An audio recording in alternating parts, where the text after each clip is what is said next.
The following is a conversation with Jonathan Reisman, a physician and writer of The Unseen Body, a doctor's journey through the hidden wonders of human anatomy. He has practiced medicine in some of the world's most remote places, including the Alaskan and Russian Arctic, Antarctica, and the Himalayan mountains of Nepal. And now, a quick few-second mention of each sponsor. Check them out in the description. It's the best way to support this podcast. We got Lambda for deep learning, Insight Tracker for longevity, Fundrise for investing, Onnit for supplements, and NetSuite for efficiency. Choose wisely, my friends. And now, onto the full ad reads. As always, no ads in the middle. I try to make this interesting, but if you skip them, please still check out our sponsors. I enjoy their stuff. Maybe you will too. This show is brought to you by Lambda. Computers, workstations, laptops, servers, cloud compute, all for deep learning. They're great both for individual researchers and huge companies. I consider myself an individual researcher, but I'm also part of a group of researchers, or I've been for most of my life. And perhaps one day I'll run a huge company. It's a dream.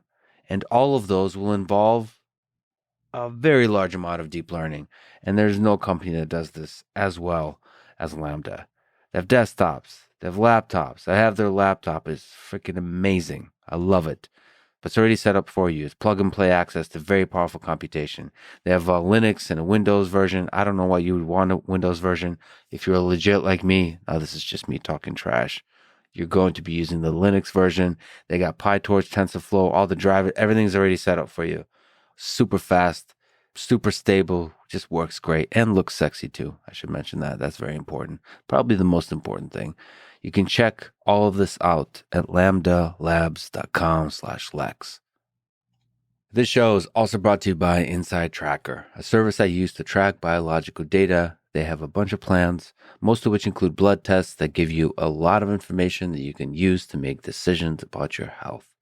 They have algorithms that analyze your blood data, DNA data, and fitness tracker data to provide you with a clear picture of what's going on inside you and to offer you science-backed recommendations for positive diet and lifestyle changes. It's kind of funny that I just did an ad read for Lambda, which I love, which is the compute machine learning system that runs whatever machine learning algorithms. And now we're talking about Insight Tracker, which uses said machine learning algorithms to analyze the data that comes from your body. This is the future.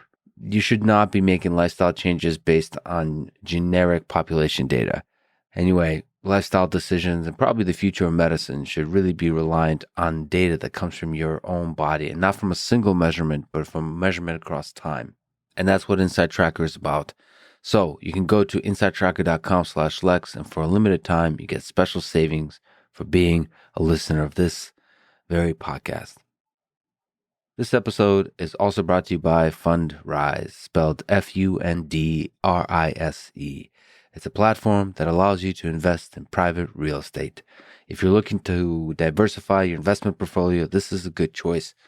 The economy, friends, in 2022 is a giant chaotic mess. I have no idea what's going on. I don't know if anyone has any idea what's going on.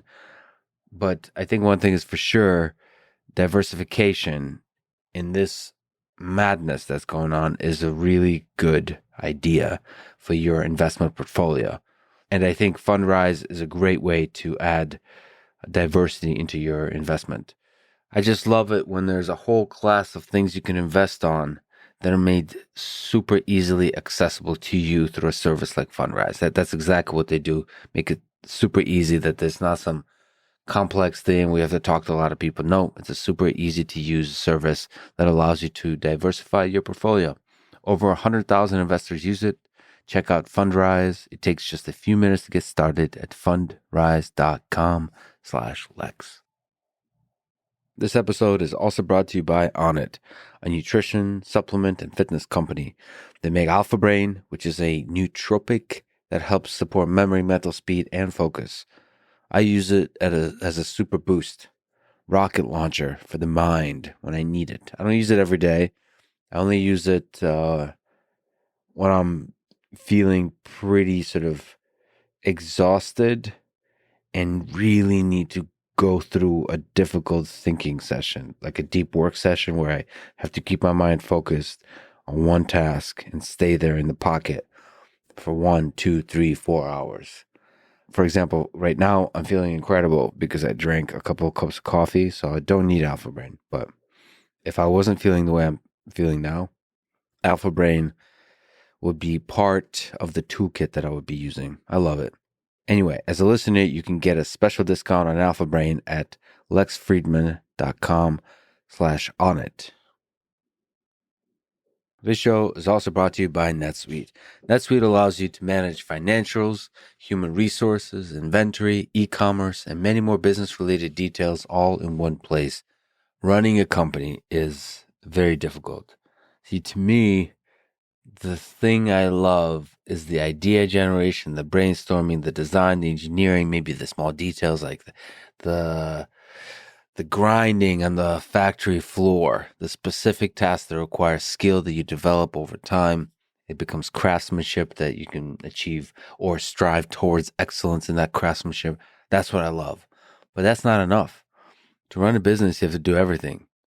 Like I said, financials, human resources, inventory. If you're doing e-commerce stuff, e-commerce. I mean, all of that, even just thinking about it is giving me a headache. So you have to use the best tools for the job to make that aspect of running a business easy. You have to hire the best people and use the best tools for the job. Anyway, right now you can get special financing if you head to netsuite.com/Lex. This is a Lex Friedman podcast. To support it, please check out our sponsors in the description. And now, dear friends, here's Jonathan Reisman.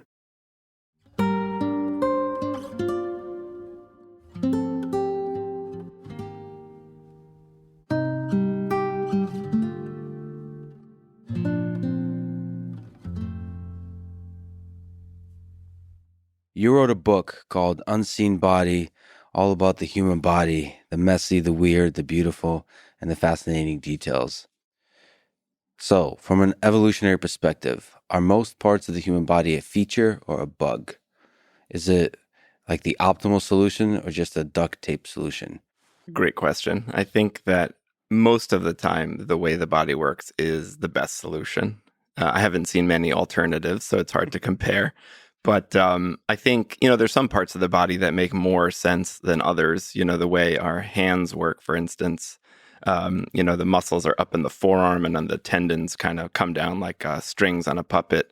And just the dexterity it gives our hands is just really amazing. And it's hard to imagine a better tool than the human hand to do everything from, hold things to play piano and do a million other daily activities that we do. One thing I talk about in the book, there's some other body parts that seem to be lacking that kind of brilliant design, such as the throat, where the food, drink are swallowed and air is inhaled, and those two paths come within millimeters of each other. And you slip up once, you laugh while eating, or you speak while trying to swallow, and you die from choking. So it seems less than optimal, though I'm not sure it could be better from the way we're kind of formed in the womb as a beginning as this tiny little tube. I don't think it could have been done any better or there's any other way to do it, but it is an unfortunate thing that, does lead to some problems. So the hand, if I could just linger on that for a second, you talk about the wisdom of a design in the book. What are the important things about the hand? It seems like very useful for many things, and it seems to be quite effective. A lot of people think the thumb is foundational to the human civilization. Is there any truth to that? I think that is true. Actually, one of the ways in which the importance of individual fingers comes to attention is when people have severe injuries to their fingers. For instance, I have a story in the book about a guy whose thumb is nearly ripped off by his dog's leash. And, when plastic surgeons, who are often the ones to repair that, sometimes it's orthopedic surgeons, they will debate, how important is it to save this finger, or how important is it to save, let's say the kind of tip, the tip 1/3 of one of your fingers. It depends on the length that you'll lose. It depends on which finger. And so the thumb really is the most crucial, just, for your occupation in most cases, to just daily life and your ability to get around and take care of yourself and others. So, they'll be more, they're willing to go further, do more surgeries, more aggressive therapy to save a thumb, let's say, than, the tip of your pinky finger. So in that way, I do think the thumb, does seem like the most important in many ways. It's nice that there's backups. I wonder if that's part of the future, or is it just the symmetry that nature produces? You think the two hands is like, is it about the symmetry or is it about backup? We'd be much less formidable hunters, gatherers, survivors in any way if we only had one hand. So I think that is important to have two, so we can, even everything from kind of spearing an animal to firing a bow and arrow to butchering an animal. You really need two hands to do it very effectively. But can you do a better job with three? Great question. And we'll never know, perhaps. You tweeted, now I'm going to analyze your tweets like it's Shakespeare sometimes. You tweeted that, quote, millions of years of sex and death designed the human body. It's like poetry. Are those two basic activities basically summarize everything that resulted in humans on Earth? So, like, is that a good summary of the evolutionary process that led to this conscious, intelligent being? Is death and sex? In a way, yeah. So sex is how more of us get made, obviously. And death is how we get weeded out, or the gene pool gets weeded out, and certain genes survive and others don't. And, the age at which we die, whether it's before we've, had sex and reproduced ourselves, is a big factor in who survives, who doesn't, who passes on their genes, and what the future of the body looks like. Who lived and who died before they were able to be at reproductive age 1,000,000 years ago was pretty important in what we look like now.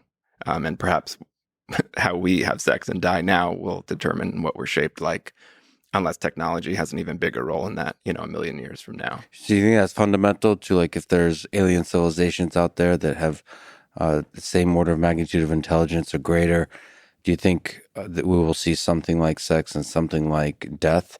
So the reproducing and this selection process plus the weeding out of the old to make room for the new? Is that kind of foundational to life? I would think so. I mean, it sure seems to be on Earth, perhaps in some distant future when medicine is nearing, perfection and people can live a really long time. Maybe we won't even need to reproduce as much or something like that. It's hard to even know what life will be like in the distant future. But I would guess that any alien civilization will have the same dependence on who has sex and who dies. Well, that's the problem with immortality. How are we going to clear out the old to make room for the new, which is kind of it's like a framework of adaptability to changing environments. So as long as the environment is changing, and it seems to always be, because the entirety of the Earth system is a complex system, it seems like you have to adapt, and to adapt, you have to kill off the stubborn old ideas. And unless there's a way to, like, not become stubborn and old, but it feels like the nature of wisdom is stubborn and old. Like that's what wisdom is. It's like the lessons of life, the lessons of experience solidified, and the solidification is the thing that actually prevents you from reinventing yourself to adapt to the new changing conditions. But then again, why not have both of those modes? Like, have two minds in one person, one immortal person that, like, in the morning they act like a teenager, in the evening they act like an old wise man. Yeah, it's possible. So you can imagine within one mind both modes, but those are required. You have to have the ability to completely reinvent yourself, which is what death does, in an ugly way or a beautiful way, depending on your perspective, depending whether you take the human perspective or the nature's perspective. And then you have to have the selection, so competition, so sexual selection. It's an interesting little planet we got. What's the weirdest part, function, concept, idea about the human body to you? We'll talk about fascinating details, but what's you I should say, for people that should read your book, they will come face to face with the fact that you do not shy away from the weird and the wonderful of the human body. It's like It's fun, but it's honest. So given that, sorry to make you pick one of your children, but what's the weirdest one, would you say? The weirdest body part. Or concept or function. So the chapters, you divide it up kind of into parts, but there could be a thread that connects all of them, the weirdness, maybe, or maybe the texture of the substance. It could be the liquids, the solids. I don't know. Definitely every body part and bodily fluid has their own kind of both gross and fascinating aspects. That's probably why I'm a generalist as a doctor and couldn't just, as you said, pick one of my children, become a specialist because I like them all. I feel like one of the strangest concepts about the human body is that kind of the aspects of it that are the most universal that we all do are the most taboo socially. I wouldn't have expected that if I had, just looked from the outside, like what we do in the bathroom, what we do in the bedroom, what we do to our own genitals, what we do to our, quote unquote, private parts. They're private, even though it's sort of the thing that we all have in common, is the most we try to hide from other people and don't talk about in polite company. I mean, it makes sense as a human living in the society, but from the outside, it sort of might be surprising. How do you make sense of that if you put on your Sigmund Freud hat? The thing we all do, why do we make that a taboo thing?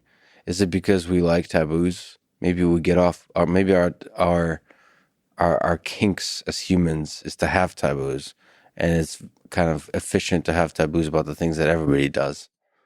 Like you can make walking taboo or something. I don't know, but just maybe that's what we love. That's what's exciting to us is the forbidden.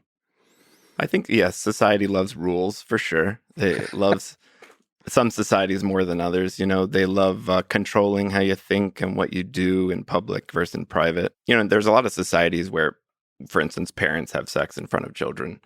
Not, for instance, like in a traditional Inupiat Eskimo societies, that was sort of normal. I mean, but what are you going to do? Go outside in the middle of the winter in the Arctic and do it out there? Of course not. So, there's different different taboos in different societies. Some taboos make perfect sense. Some taboos are even public health measures. Like as I talk in the book about in India, where they, the hands are symmetric, as you said, but in Indian culture, and the left hand is taboo, and the right hand is what you use for shaking hands, for eating, for other things, and the left hand is the dirty hand that you use for wiping your own bottom. That's the toilet paper is your left hand. So while the body is anatomically symmetric, the taboo creates this pretty intense asymmetry, but for a good reason. Yet you probably shouldn't be shaking hands with other people with the same hand that you use to kind of clean your bottom. So in that sense, it makes sense. Yeah, maybe the roots of it make sense, but the way it propagates, especially as the times change, might not, because you can wash your hands. But the taboo remains. Right. Society is very slow to change. What is the most fascinating part, function, or concept in the human body? So, something that fills you with awe. I guess the most obvious one is the brain, partly because it's so, sort of poorly understood, though we understand more than we ever have in the past. There's still so much that we don't understand about how the lump of matter in our skulls kind of creates this subjective experience that we all kind of understand quite viscerally.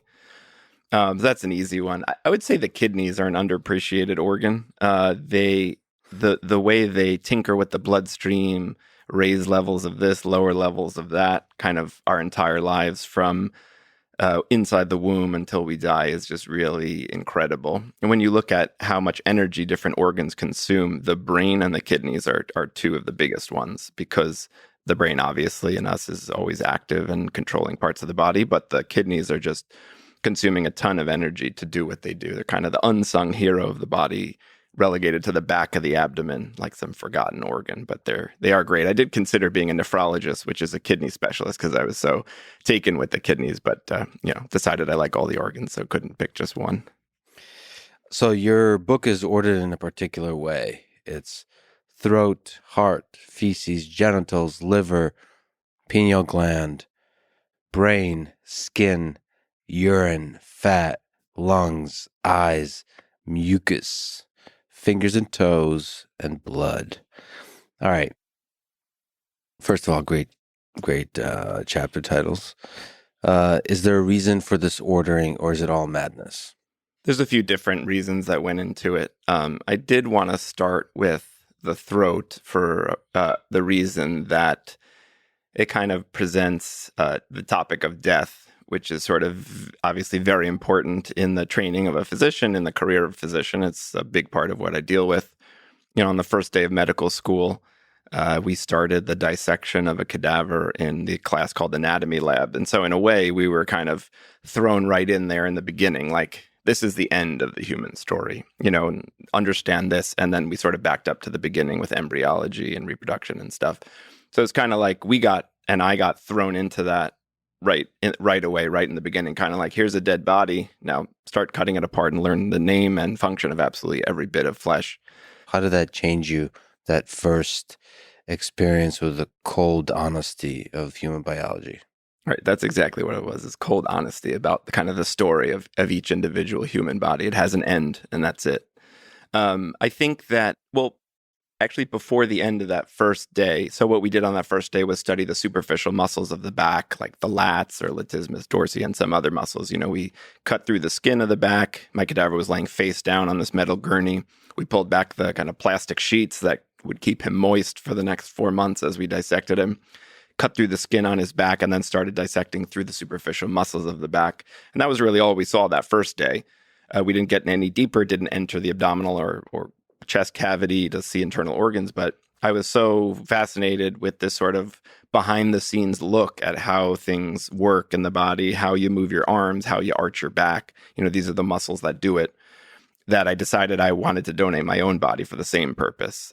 So I made that decision literally before the end of that first day of class, and I'm still sticking to it. So someday there'll be a medical student that can watch and listen to this podcast while dissecting your body. It could happen. They might not know that that person they're listening to on the podcast will be the carcass in front of them. Yeah. But we never learned. The universe will know. The universe will know. And they will acknowledge the irony or the humor, the absurdity of that. The universe will chuckle, but the medical student won't know because they never, as I did not, learn any personal information about the person. Only what I could glean from looking inside him, which actually tells you quite a bit. I knew he was a smoker. I knew he had coronary artery disease. You get a window into, I knew he was overweight. You get a window into people's lives just by looking in their bodies after death. Other cadavers in the lab, not my own, or I shared one with 3 other students, but other cadavers, some had, metal joints, like a knee replacement. Some had a kidney missing. So they probably, and we could tell it was surgically removed, not that he was born with one. And we could tell that he probably had a kidney tumor or cancer that was removed. So you do get an insight into people's lives from, picking them apart after they're dead, but you don't know their name or what podcast they've been on. So as the book title says, Unseen Body, so it tells some kind of story of your life. So it does capture the decisions you've made in your life, the things you've done that might be kind of secret to that person and maybe to a few others that knew him or her well. It's so fascinating. So what kind of things can it reveal? Like what kind of choices in terms of the injuries, the catastrophic events, the lifestyle choices of smoking and diet and all those kinds of things. What can you see? What kind of history can you see about the human before you? So all those things you mentioned are things you can see. You can, take the skin, for example, right? Most things that happen to us leave a mark, as I say, a kind of a story written in the language of scar, where it tells you injuries you've had. And same thing with animals. I've seen deer hides that have marks that look like they're made by maybe a barbed wire fence, something like that. You can tell, you sometimes it's conjecture, but you can sort of imagine what might have happened to cause that. Perhaps, 2 bucks were fighting and one got injured with an antler. And the same with humans. I have scars on my body, and when I notice them, I remember what happened. I got a big cut on my hand when I was 13, and it's still there, and I remember what happened, every time I look at it. And so in that way, Only I might know that story, but other people, when they dissect me and notice the same scars, they can kind of it can fire their imagination, as my cadaver, did for me. They know that there is a story there. That's such an interesting way that the skin does tell a story, both tattoos and scars. Right.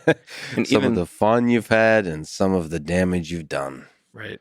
And even when I evaluate a patient, can use scars to help me make medical decisions. So, for instance, someone that comes in with abdominal pain into the emergency room, you can see scars on their abdomen that tell you about, the past kind of activities of a surgeon, perhaps.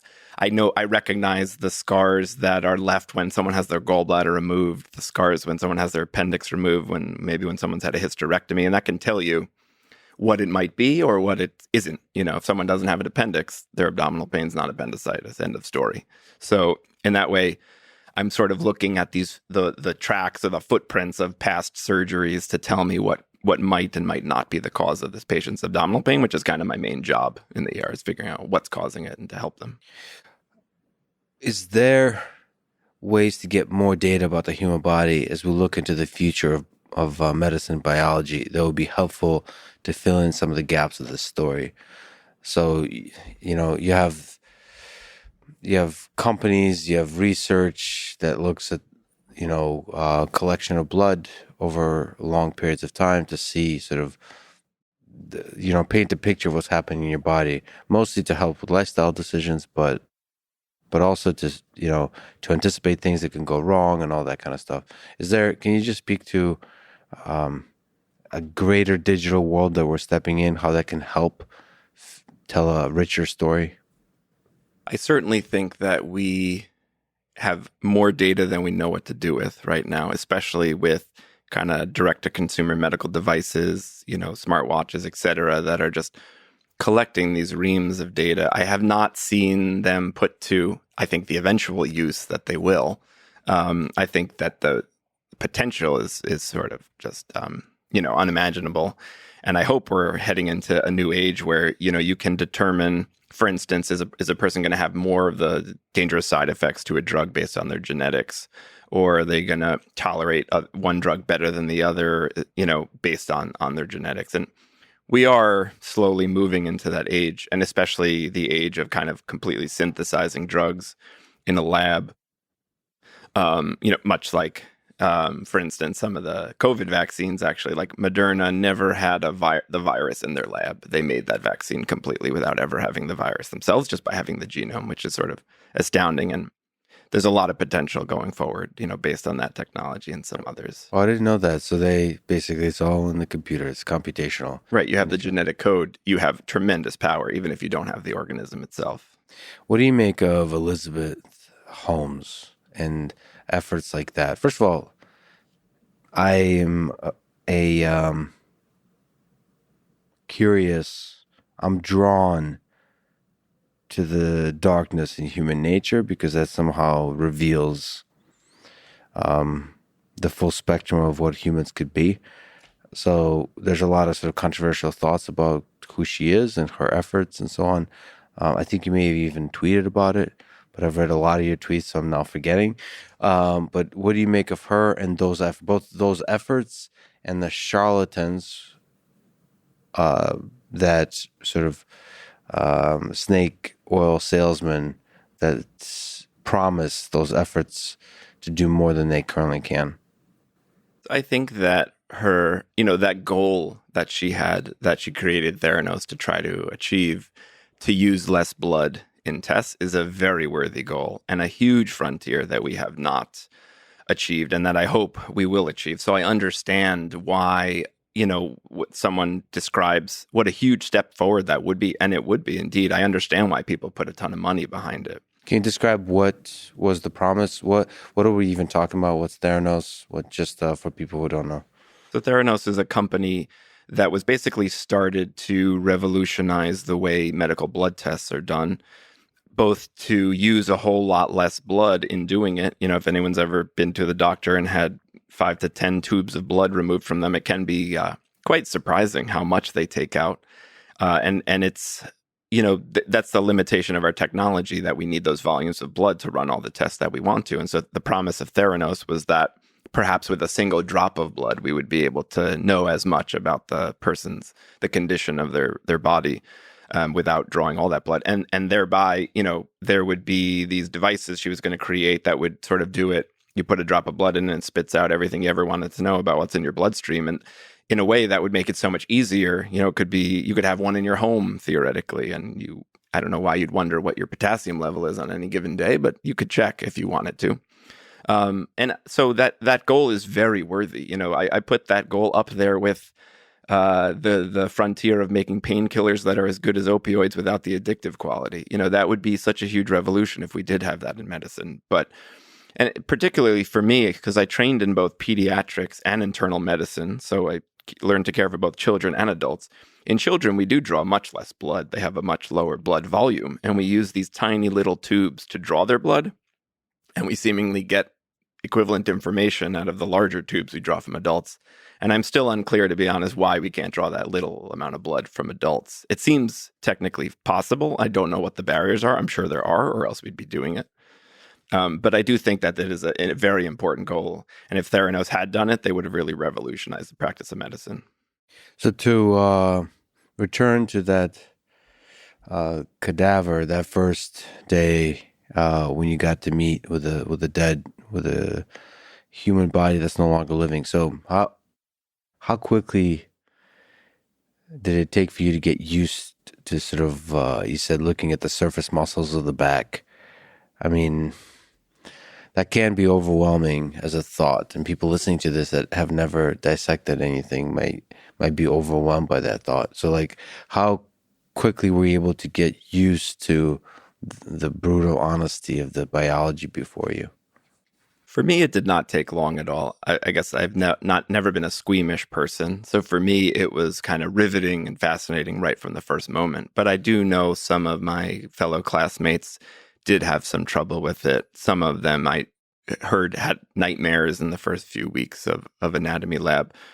But then everyone, as far as I know, got used to it. And that was also actually a big lesson for me, that it's pretty amazing what people can get used to in their daily lives. And I kind of extrapolated that to people living through war and through, just terrible situations and living under, oppressive regimes. And it really is amazing what people can get used to.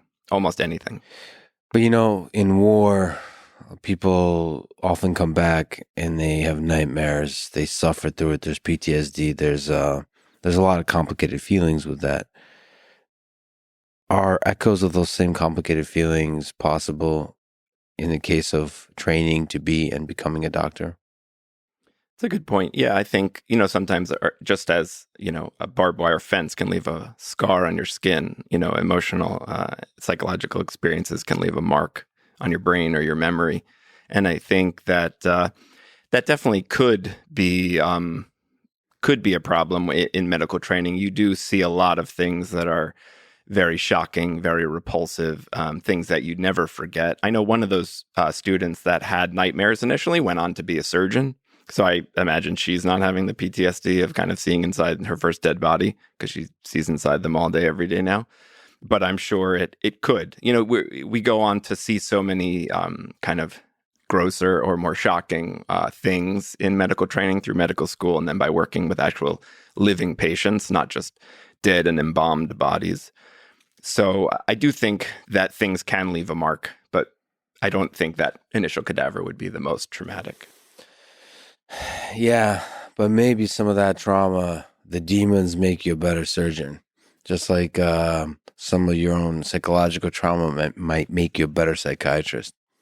Returning to the ordering, is it order or is it chaos to the ordering of the chapters from throat and heart and feces and genitals all the way to fingers and toes and blood?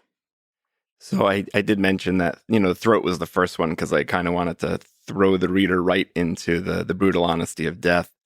And I followed it up with feces as the third chapter, and in a way, partly to also throw them right into the deep end of how I like discussing parts of the body and revealing their gross and fascinating aspects. So I didn't want to hide anything. When you train to be a doctor, everything is on the table, literally in the cadaver lab, but also just you deal with blood and piss and vomit and feces, and that's kind of the medium of your craft. And Yes, the medium of the craft. That's right. Right. Like if you're a painter, this this is the paint that Exactly. and then you have to create a masterpiece with it.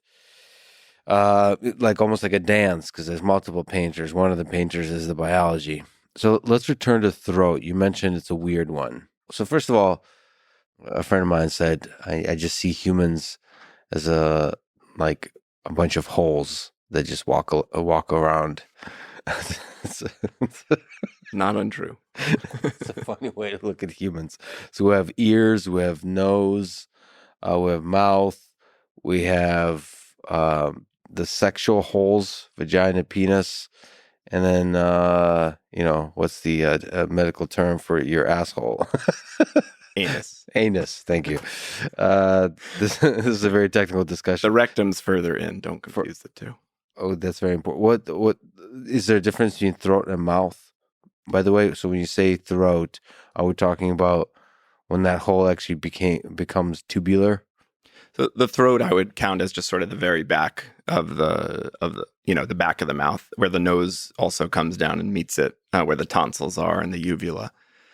But you're right that we are a bunch of holes, but more accurately, we're a tube, right? We start in the womb as kind of this microscopic little disc, almost like a flatbread, and then we roll in almost like a burrito into this tube. And we're a simple microscopic tube. And from there, we grow into this bigger and bigger tube, and we become more complicated. And each end of the tube does split into various holes. So all the holes you mentioned at the front end of the tube, the front end of our body, right? It splits into the nose, the mouth, the ears, the sinuses, the tube to the lungs, which is the windpipe, the tube down to the stomach, which is the esophagus. And then the other end of the tube splits as well. Men end up with 2 holes, and women end up with 3 holes. The urethra, the vagina, and the anus, and men just, the urethra and kind of the reproductive system, they share a hole. So I'm learning a lot today. It really is incredible that you start from sperm and an egg, and you have some DNA information, and from that, the building project begins. And then what that leads to is like pizza dough, and then you roll it into a tube, and that tube then eventually sort of becomes more and more complicated and gets eyes and a brain, and then can create a Twitter account. It's really incredible that we're just a fancy tube. Right, we are. And we sprout eyes and a brain and a sense of smell and taste pretty much to regulate what comes in the front of the tube. We don't want to eat anything dangerous or poisonous. We want to choose what we eat, even choose who we kiss. Well, we seem to be motivated by what comes out of the tube as well, in part. Right? That's not just output. It's a feedback mechanism, seemingly. Like we're also monitoring the functioning of the output. We're not just obsessed about the input.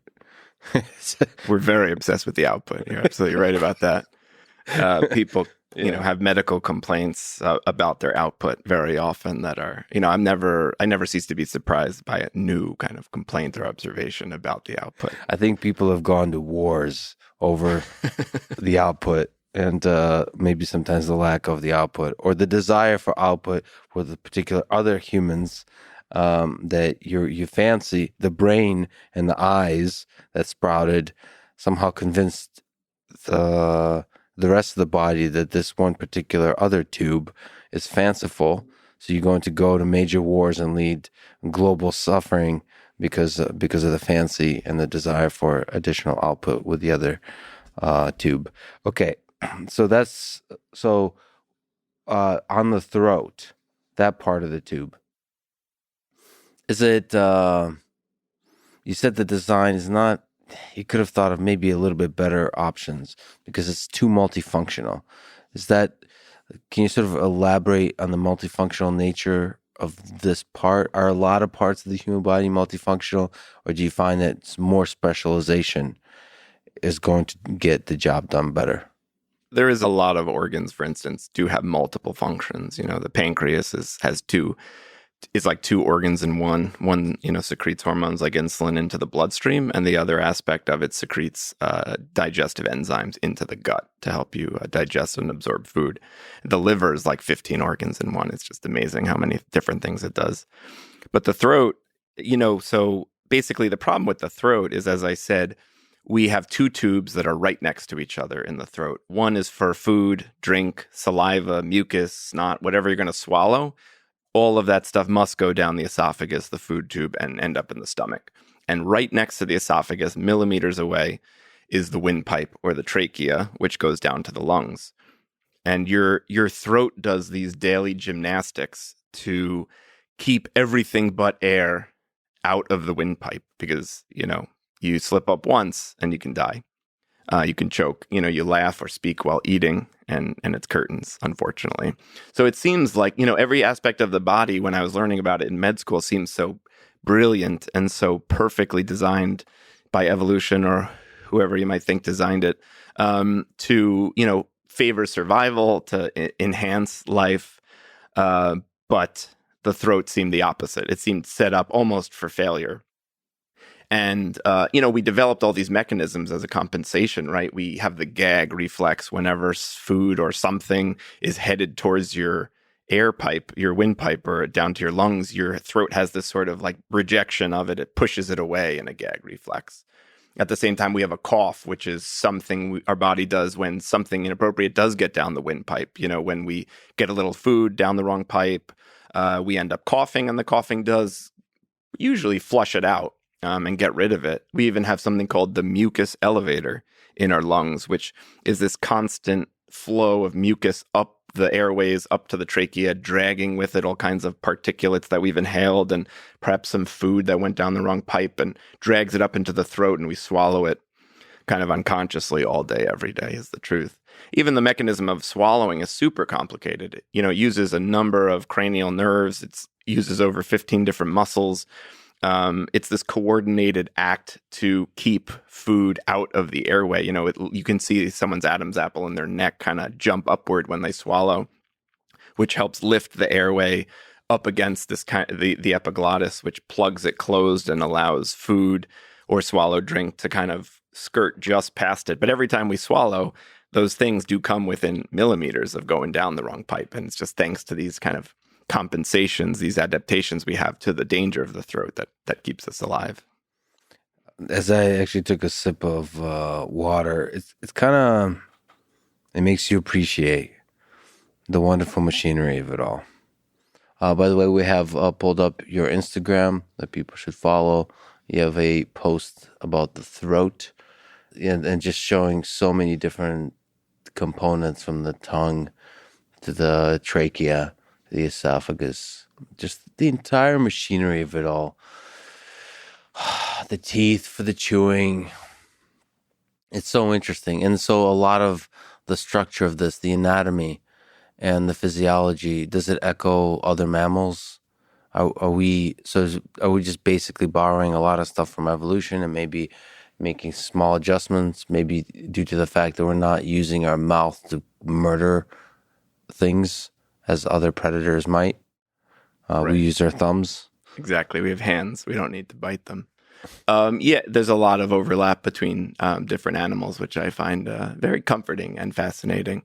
Someone asked me, is there any animal in which the throat is better designed? And my first thought was whales, because the blowhole is kind of up on the top of their head. So I was thinking, maybe they are more separate. But when I looked into it, actually, no. The paths do come very close, just like in us. And I saw a paper about some new discovered organ that actually helps keep food and drink out of the airway in whales that they hadn't ever noticed before. So it's a different mechanism, but the same kind of basic problem is that, we're tubes and the air tube and food tube are right next to each other. How well do we understand? So just even lingering on this little part, is there still mysteries about the complexity of the system? Because you mentioned just even for swallowing, all these parts in the brain that are responsible and all the different things that have to, like an orchestra, play together. Do we have a good sense from both a medical perspective and a biology perspective, or is there still mysteries? There's definitely still mysteries. We understand a lot about, for instance, how the swallowing mechanism, is coordinated. in the brain stem, sometimes using some higher levels of the brain. But it is a very thoughtless thing, as you mentioned when you drank the water. It's not something we have to think about, thankfully, or we'd be thinking about it all day. There's a lot we don't understand about the basic mechanisms, perhaps, about how the nerves fire and how they kind of, coordinate on the microscopic level, how ions rush into and out of nerve cells to kind of create that electrical signal. But we sure understand a heck of a lot, and it's very fascinating. So moving on to chapter 2, and we'll jump around. And you actually said the liver does a lot of things. I also saw you retweet something where it said, showing that the liver is bigger than the heart, which is the body or the universe's way of saying you should drink more and care less, which is a good line. So you give props, like you said, to the kidney, to the liver, to the organs, to the parts that don't often get as much credit as they deserve. But let us go for a time to the human heart. We get chest pain. We talk about it when we talk about love for some reason. Why do we talk about the heart when we talk about love? There sometimes can actually be some chest pain involved in love. I remember when I was a med student, I was very smitten with another medical student who was totally brilliant and beautiful.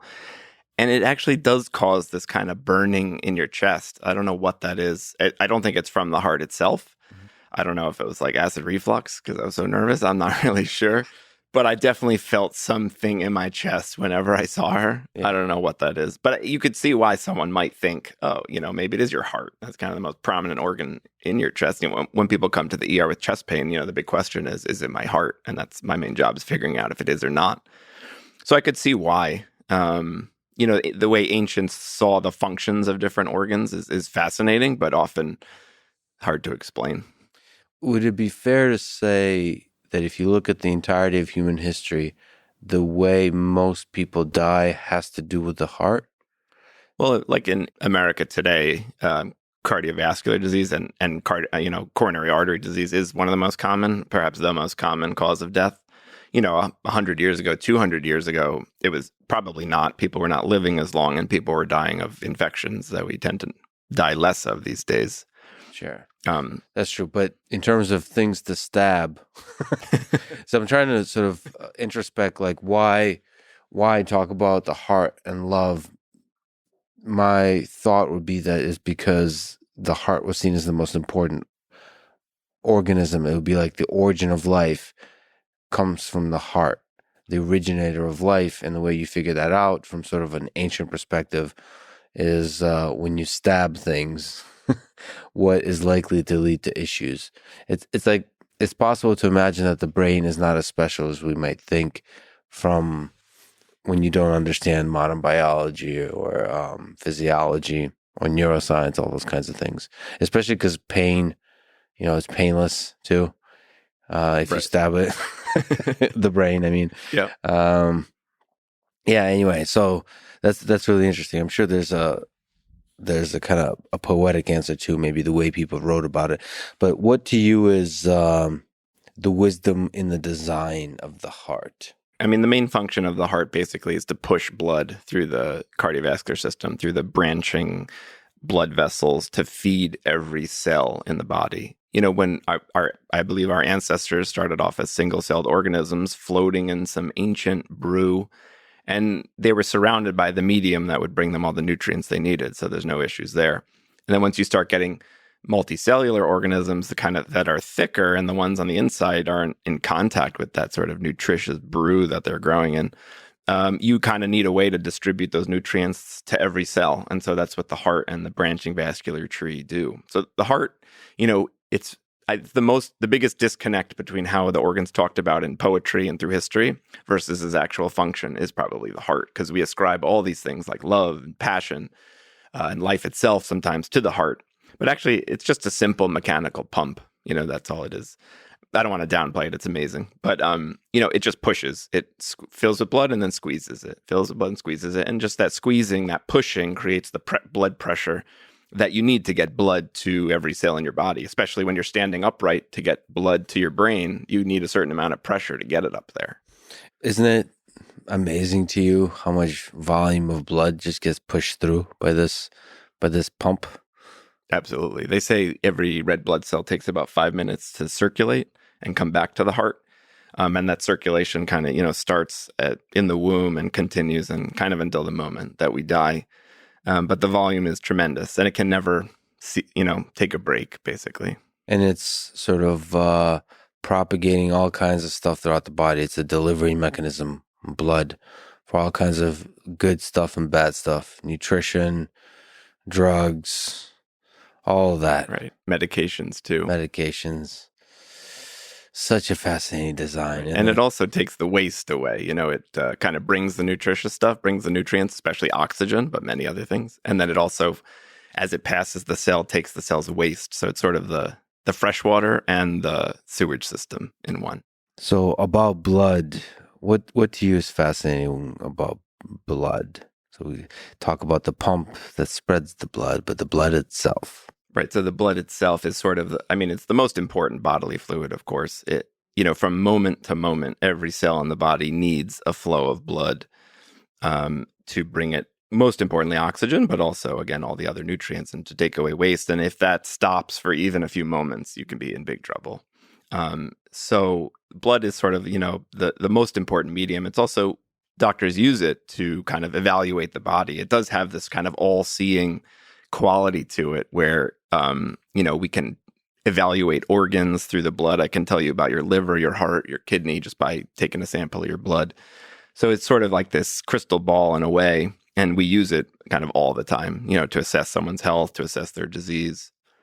Is it also the attack vector for diseases, for bacteria, for viruses and all that kind of stuff? So viruses seem to attack either the throat, maybe you can correct me, but they seem to attack different parts of the body depending on how easy it is to access and how easy it is to get in deep, depending on what you prefer.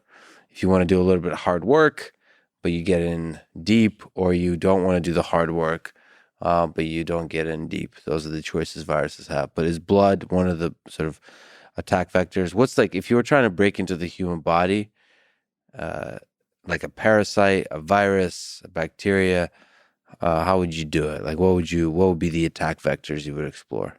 Right. So you got to look for the body's weaknesses, of course. We have inherent weaknesses, for instance, like our respiratory tract. We have to breathe. We have to get air in from the outside. Yeah. And so that's one of the entries into the body. And so, when we inhale, let's say, a poisonous gas, it's an easy way in. You have to breathe. You can't hold your breath very long. But, air in our lungs is still kind of contiguous with the external atmosphere. It's not really inside the body until it does cross across the lining of the alveoli into the blood, as you said. That's when it really gets inside. And the other, besides the respiratory tract, the gastrointestinal tract is another way, kind of a chink in the armor. We have to eat, we have to drink, and therefore we're taking the external world into our cells, into our gut, in order to extract from it what we need and let the rest kind of flow out.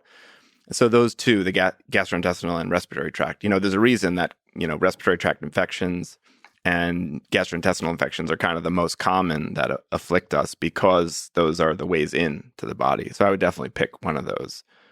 Not just be a lazy cold in the nose, but really a more aggressive pneumonia down deep in the lungs and get across that barrier into the blood.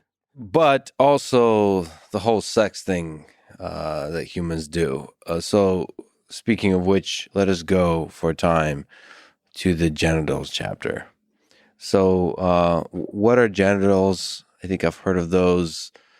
I think I've read about a penis and a vagina. Can you explain to me how those work? Just asking for a friend, but also what do you is fascinating about it, and maybe what's misunderstood or little known about them?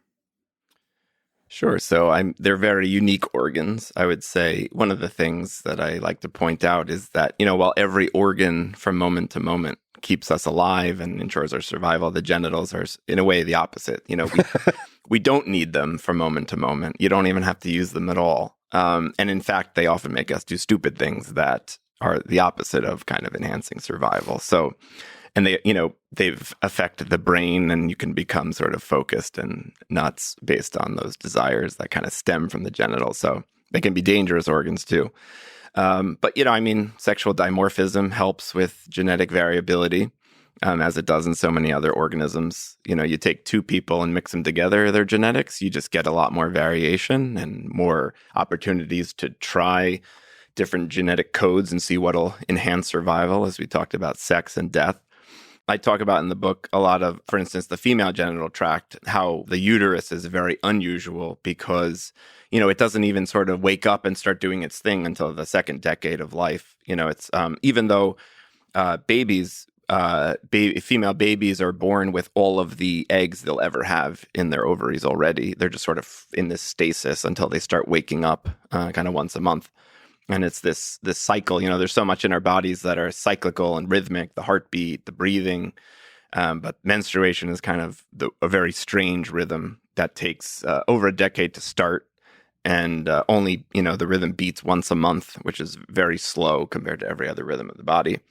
The other unusual thing is, in medicine, when rhythms of the body cease, when they stop, those are emergencies, right? When your heart stops, that's a cardiac arrest. You need CPR, maybe an electric shock to restart it.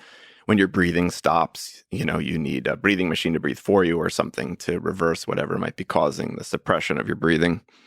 But when the menstruation stops, it's the point of menstruation in the first place. Mm-hmm.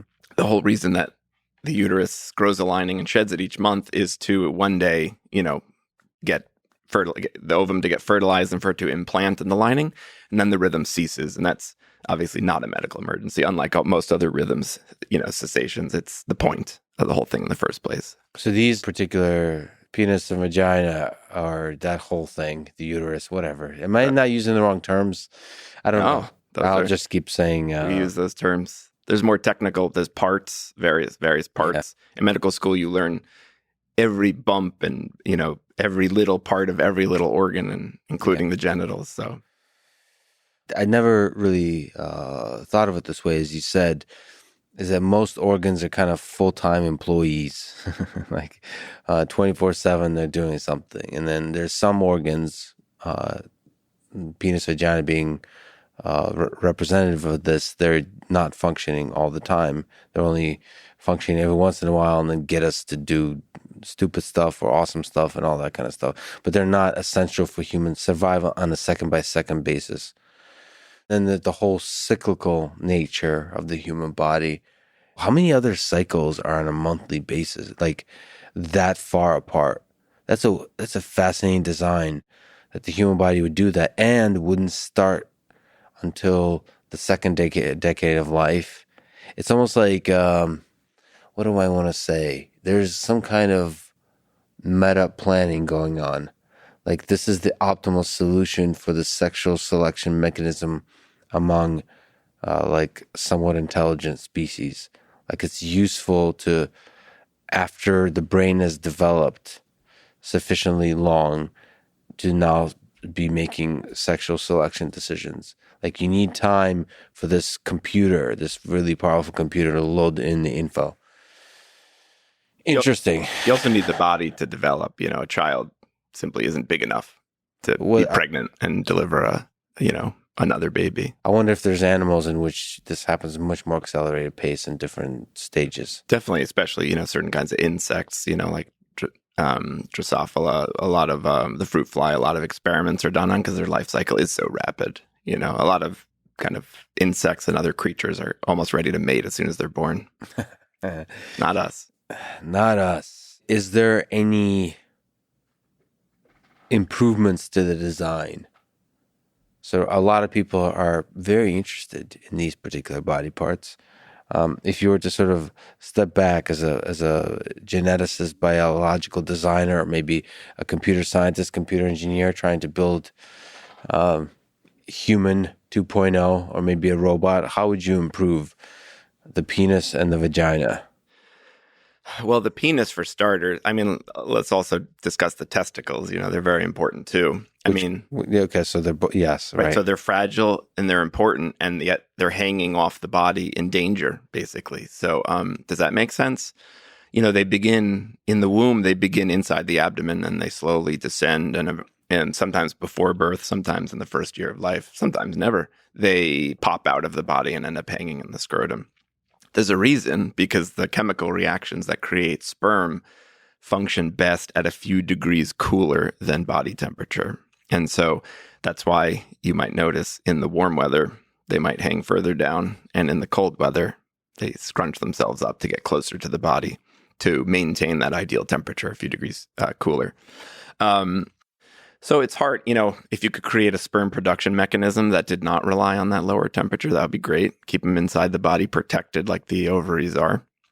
But, then you wouldn't rely on the lower temperature. I thought you meant create some kind of weird internal cooling mechanism. No, well, I guess that would be one solution, but just maybe a different type of chemical reaction, or, would not be reliant on the lower temperature, let's say. It would be great to design a spermatogenesis or sperm production process that would function best at body temperature, and then we can keep those delicate organs inside the body and not have them hanging out in danger.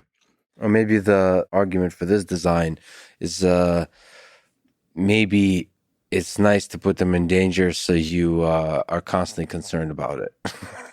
Could be. Maybe that's beneficial for male psychology. I'm not really sure. There's a psychological element here about the evolution that could be. So that's the testicles. Penis? A better way to do it, I mean, it's pretty good as it is. It kind of, when it's time for it to work, it grows and stiffens. And when it's time for it not to work, it kind of shrinks and hangs out. I saw this on a Seinfeld episode, so I know how it works. Shrinkage.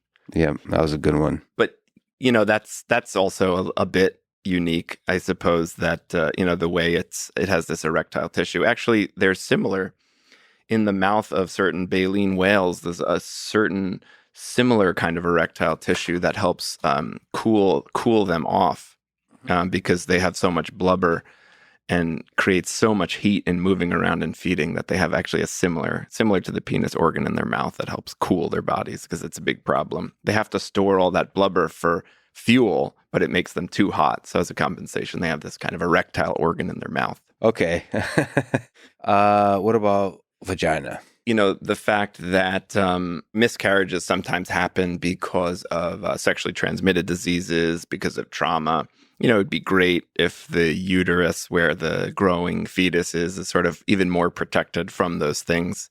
I guess that's a side effect of the fact that people still have sex when they're pregnant, are still, exposed to injury. If there was a way to make it more protected, perhaps that would be even better. I did see an article recently about artificial wombs, which are rapidly becoming a reality. And in animal studies, they're able to prolong the gestation of a fetus by a month in an artificial womb.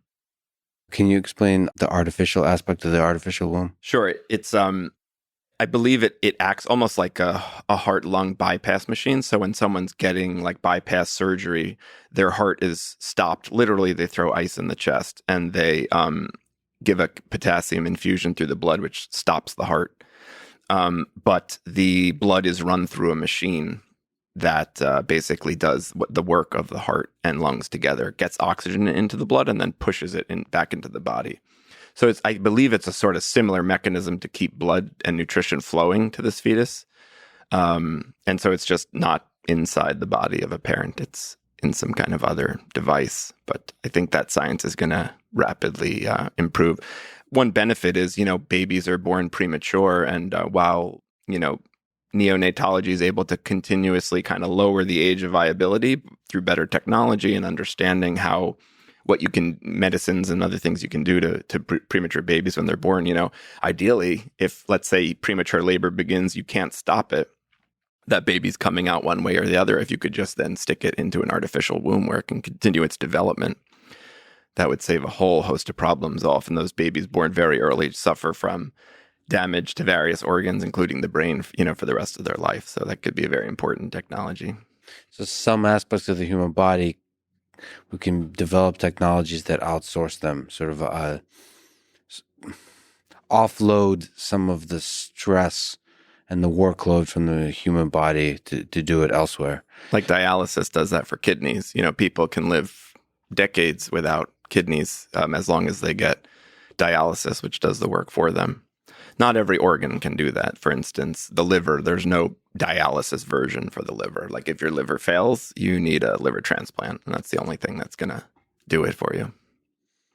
So that's the world's first artificial womb for humans. And we're looking at a picture of what looks like gigantic balloons. Matrix, here we come. This is very matrixy. How are they floating? What are we even looking at? There's giant red spheres. This really looks like the Matrix. I wonder where it's from. So there seems to be a paper on this too. I don't know too much about it, but I did see that it's advancing very rapidly. The world's first artificial womb for humans. Scientists in the Netherlands say they're within 10 years of developing an artificial womb that could save the lives of premature babies. Premature birth before 37 weeks is globally the biggest cause of death among newborns, but the development also raises ethical questions about the future of baby making and so on and so forth. Wow. We're going to be facing a lot of ethical questions as we start to mess with human biology in an effort to help human biology. We might start to mess with it, and it's going to be very interesting as we take steps towards the Matrix. All right, what about the neighbors? Poop, feces. There seems to be a lot of interesting stories in that particular output as well. What to you is fascinating? What to you maybe is misunderstood or little known about poop?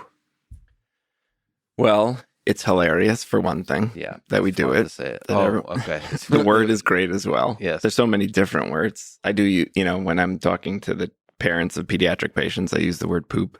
I don't often when I'm talking to adult patients try to choose a more mature word. But poop is amazing. I mean, I guess it's it's sort of the dirtiest, the most vile, the most hated aspect of our bodies. It's the grossest. We don't want to think about it, talk about it, have it anywhere near our, food or in social interactions, with good reason. I mentioned gastrointestinal infections are one of the most common infections the human body suffers from. And, what we call the way they spread from person to person, grossly enough, is referred to as the fecal oral route, which means a bit of someone's stool is getting into you're swallowing it, through the water supply. For instance, diarrhea is actually quite a brilliant mechanism of these microbes, right? Let's say you're in the intestine of one person, your goal is to get into the intestines of another person.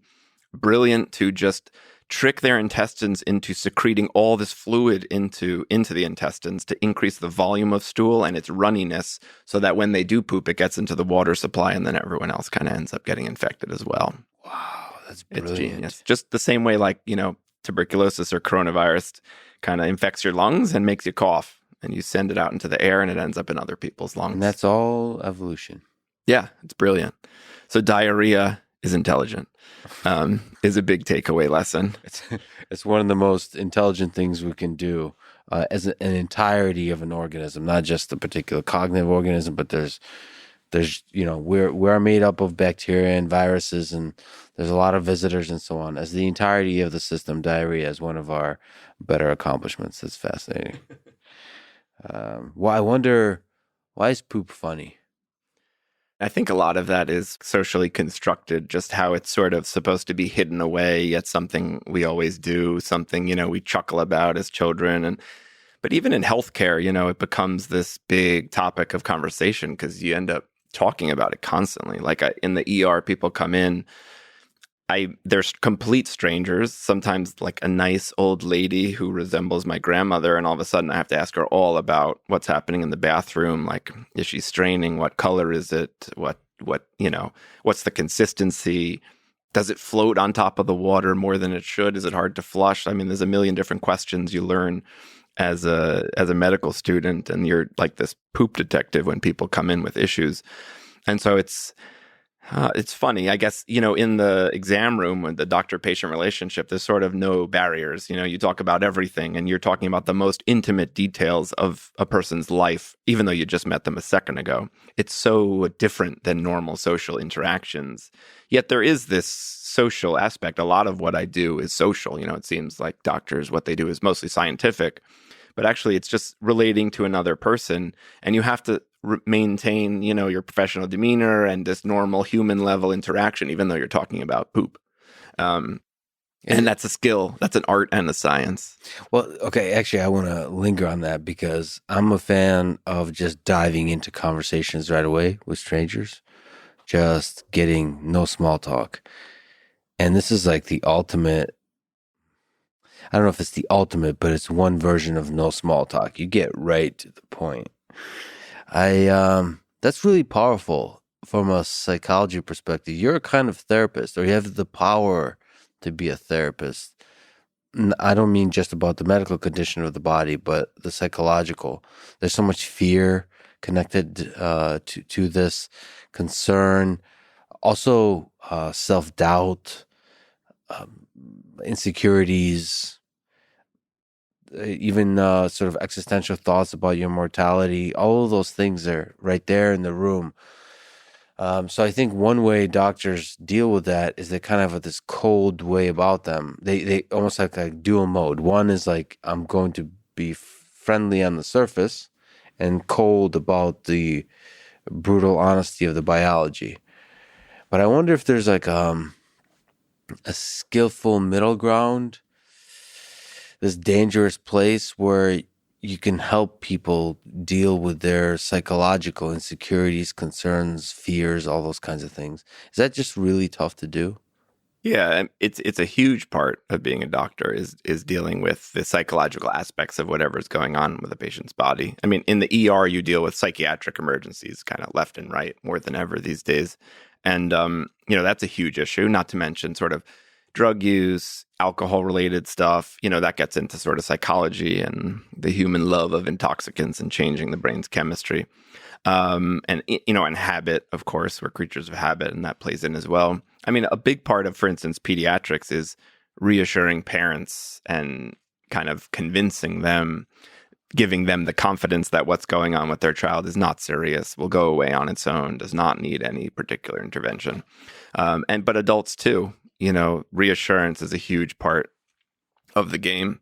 In the ER, you see humanity at its most raw. I feel like you get this tremendous insight into people, how they live, what they worry about, what they think about, how their body works, and also how their mind works, that you almost don't see anywhere else. It's a really interesting place to work. And also the way our society is shaped, the ER is where people go for almost everything. When they're suicidal, they come to the ER. When they're too high on drugs to walk, they come to the ER. Children who have been abused, sexually abused, physically abused, come to the ER for us to investigate. It's sort of like the all-purpose waste bin for the dregs of society, what people do to themselves and what they do to other people. You mentioned you're interested in the darkness of humanity. It made me think of the ER, where you really see what human life is like in the ER. Okay, you tweet about, you write about, you think about the emergency room, ER. That's really fascinating. Just the little window you give to that world is fascinating. What lessons about humanity do you draw from this place where you're so near to death? There's so much chaos. There's so much variety of what's wrong, so little information, or the urgent nature of the information inflow is such that you can't really reason sort of thoroughly and deeply and collect all the data, all those kinds of things. You have to act fast, and then everybody's freaking out. Can you just speak to the human condition that you get a glimpse at through the ER experience? Yeah, I think you do see all those things. I think on one end of the spectrum, it is this very unique place where you get all these unique insights. On the other end, it can become a ho-hum workplace just like any other, which is sort of surprising. As I mentioned before, humans seem to be able to get used to almost anything. And doctors can get ho-hum used to, oh, dying of a heart attack. Oh, actively in labor and the baby's half out. Oh, just ho-hum. I know what to do, going about my job and go home and have dinner with my family and not think too much about it. That's amazing. I do try to maintain, both my fascination, as I think writers in general tend to think more about what they see, write more about what they see, maybe draw connections with what they see to other things. So I do think that writer's perspective does help me kind of maintain my fascination and my kind of more of an insightful perspective than just a ho-hum water cooler conversation. But you do see a lot, in a way, medical problems are sort of the great equalizer, right? Class, race, culture, background, the failings of the human body, the way it fails and what we can do to help in those situations is almost universal.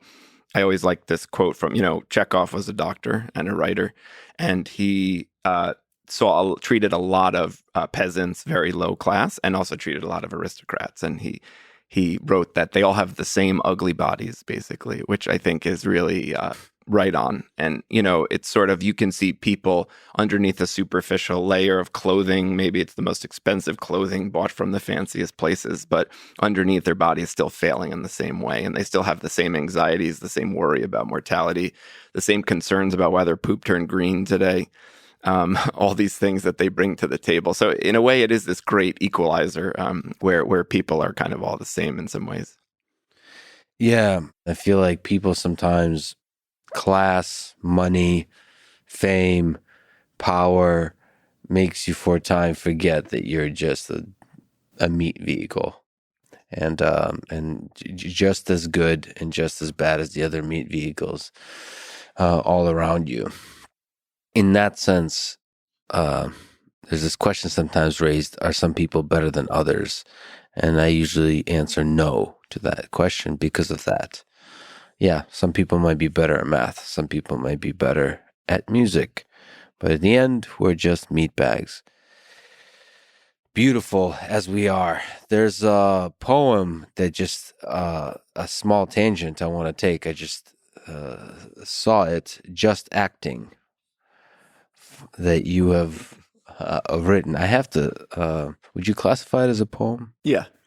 At first, if I may read it, at first you enter the clinic, shoulders weighed down by white coat pockets, book stuffed, timid. You act out a role. Your white coat, a costume. Your questions, a script. Your demeanor, a rehearsed act. No one is going to buy this.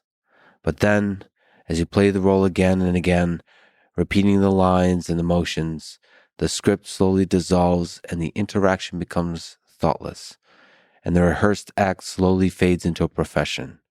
You suddenly find yourself unable to tell if you're still acting or if you're doing it for real. And now you're a doctor. Jonathan Reisman, MD, Harvard, Massachusetts General Hospital, Medicine and Pediatrics Department. Beautiful. So that is what it is to be a doctor. You're just acting. Fake it till you make it. Exactly. Fake it till you make it. And I imagine every medical student has this feeling when they first go into a room. Like I talked about asking this nice old lady about the color of her poop for the first time. And you're just like, what am I doing here? Like, does she believe I'm a doctor? This just feels absurd. But then it's, again, ho-hum, becomes normal. Now, there's not a sperm chapter in your book. This, you mentioned offline that this is a second and a third book that you're working on all about sperm. No, I'm just kidding. Or maybe I'm not. Humor tends to make way for reality. So the tweet was that an average human male produces 500 billion sperm, I believe, which is about 4 to 5 times more than the number of people who have ever lived. And each of those sperm is genetically unique. So you can think of them, you can kind of imagine the possible humans they could have created. And they're all different. They have similarities, of course, but they have peculiarities that make them different. And you can think of all the different trajectories, all the Einsteins, the Feynmans, the Hitlers, and all the people who would have died during childbirth, who would have died early in their years, given the different diseases. It's fascinating to think about an average human. Yeah, we're all winners of a very competitive race. So the people who make it, we're winners. Hashtag winning. Is there something that you find fascinating, interesting, beautiful, ugly, surprising about sperm? I think sperm is, yes, it isn't a very interesting bodily fluid. Maybe I'll write about it in the second or third book. We'll see. But, I guess sperm is interesting because it's kind of the only projectile bodily fluid from the body. You know, vomit can be projectile. Usually that's a disease state. That's not the expected kind of normal, healthy state. Oh, sneezing, would you classify that or no? True. I guess that there's some particles in the air. I guess it's not a fluid. I mean, not a liquid. But true. I mean, cough in addition to sneeze, right? Sneeze is how our nose gets rid of something that shouldn't be there. Cough is how our lungs get rid of something that shouldn't be there. Vomiting is sometimes how our stomachs get rid of something that shouldn't be there. All projectile sometimes in their own way. Sperm is sort of interesting. It's created with the food for its journey. Sperm mostly feed off of fructose, a kind of sugar, for the few days that they live inside the female genital tract. But it's sort of, I like comparing our genitals to the genitals of the plant world, which is flowers. And in the same way that, a touch me not, for instance, the kind of flower where when you brush up against it, it sort of launches seeds into the distance to try to survive. In a way, kind of the sperm is doing something similar, launched into the female genital tract, and then all trying to find this, competing against each other to find this egg. It's really amazing. When you learn about it from the biological perspective, the most amazing thing is how many things can go wrong, just in the sperm not surviving long enough for it making it to the egg, and then some genetic abnormality causing a miscarriage. It's sort of astounding that it works as often as it does. And I think the lesson there is just that people have a lot of sex. And so statistics just favor it's going to work out a good number of times. Yeah, and there might be intelligence in the design of just the sheer number of sperm. Maybe that's yet another way to inject variety into the system. And redundancy, I guess. We have 2 kidneys, we have 2 hands. If we lose one, we can still go on. We have, however many millions of sperm get sort of launched in every ejaculation is, if a bunch fail or don't make it inside. There's papers on this, by the way, that I read for some reason. Not read, but skimmed for some reason, which is talking about which sperm usually wins. Like, what are the characteristics of sperms that are winning? And it's not the fastest. So it's apparently there's some kind of slaughter that happens early on. People will correct me, but it's not the fastest. There's an aspect of it's the luckiest. It really is. Like the body tries to make it a random selection. It tries to make it fair in making it as random as possible. Interesting, and also interesting that they're fueled by fructose. I didn't really think about that. So they're a carb loaded athlete, right? With food for the journey. Food for the journey, because I'm somebody that actually does a lot of running on I guess you would call me a fat adapted athlete. So I do sort of meat heavy diet, and so you could do a lot of endurance kind of stuff when you don't eat any carbs, any glucose, any of that kind of stuff, and you're very low. It's interesting to think that sperm are like, nope, they're total bros. We'll go to the gym, sprint. Performance, short-term performance is everything. All right, well, that's sperm. Returning to the liver, the place that deals with all our poor decisions. No. Many of them. Many of our poor decisions. Is there, you said that the liver does quite a few things. What to you is fascinating, beautiful about the liver?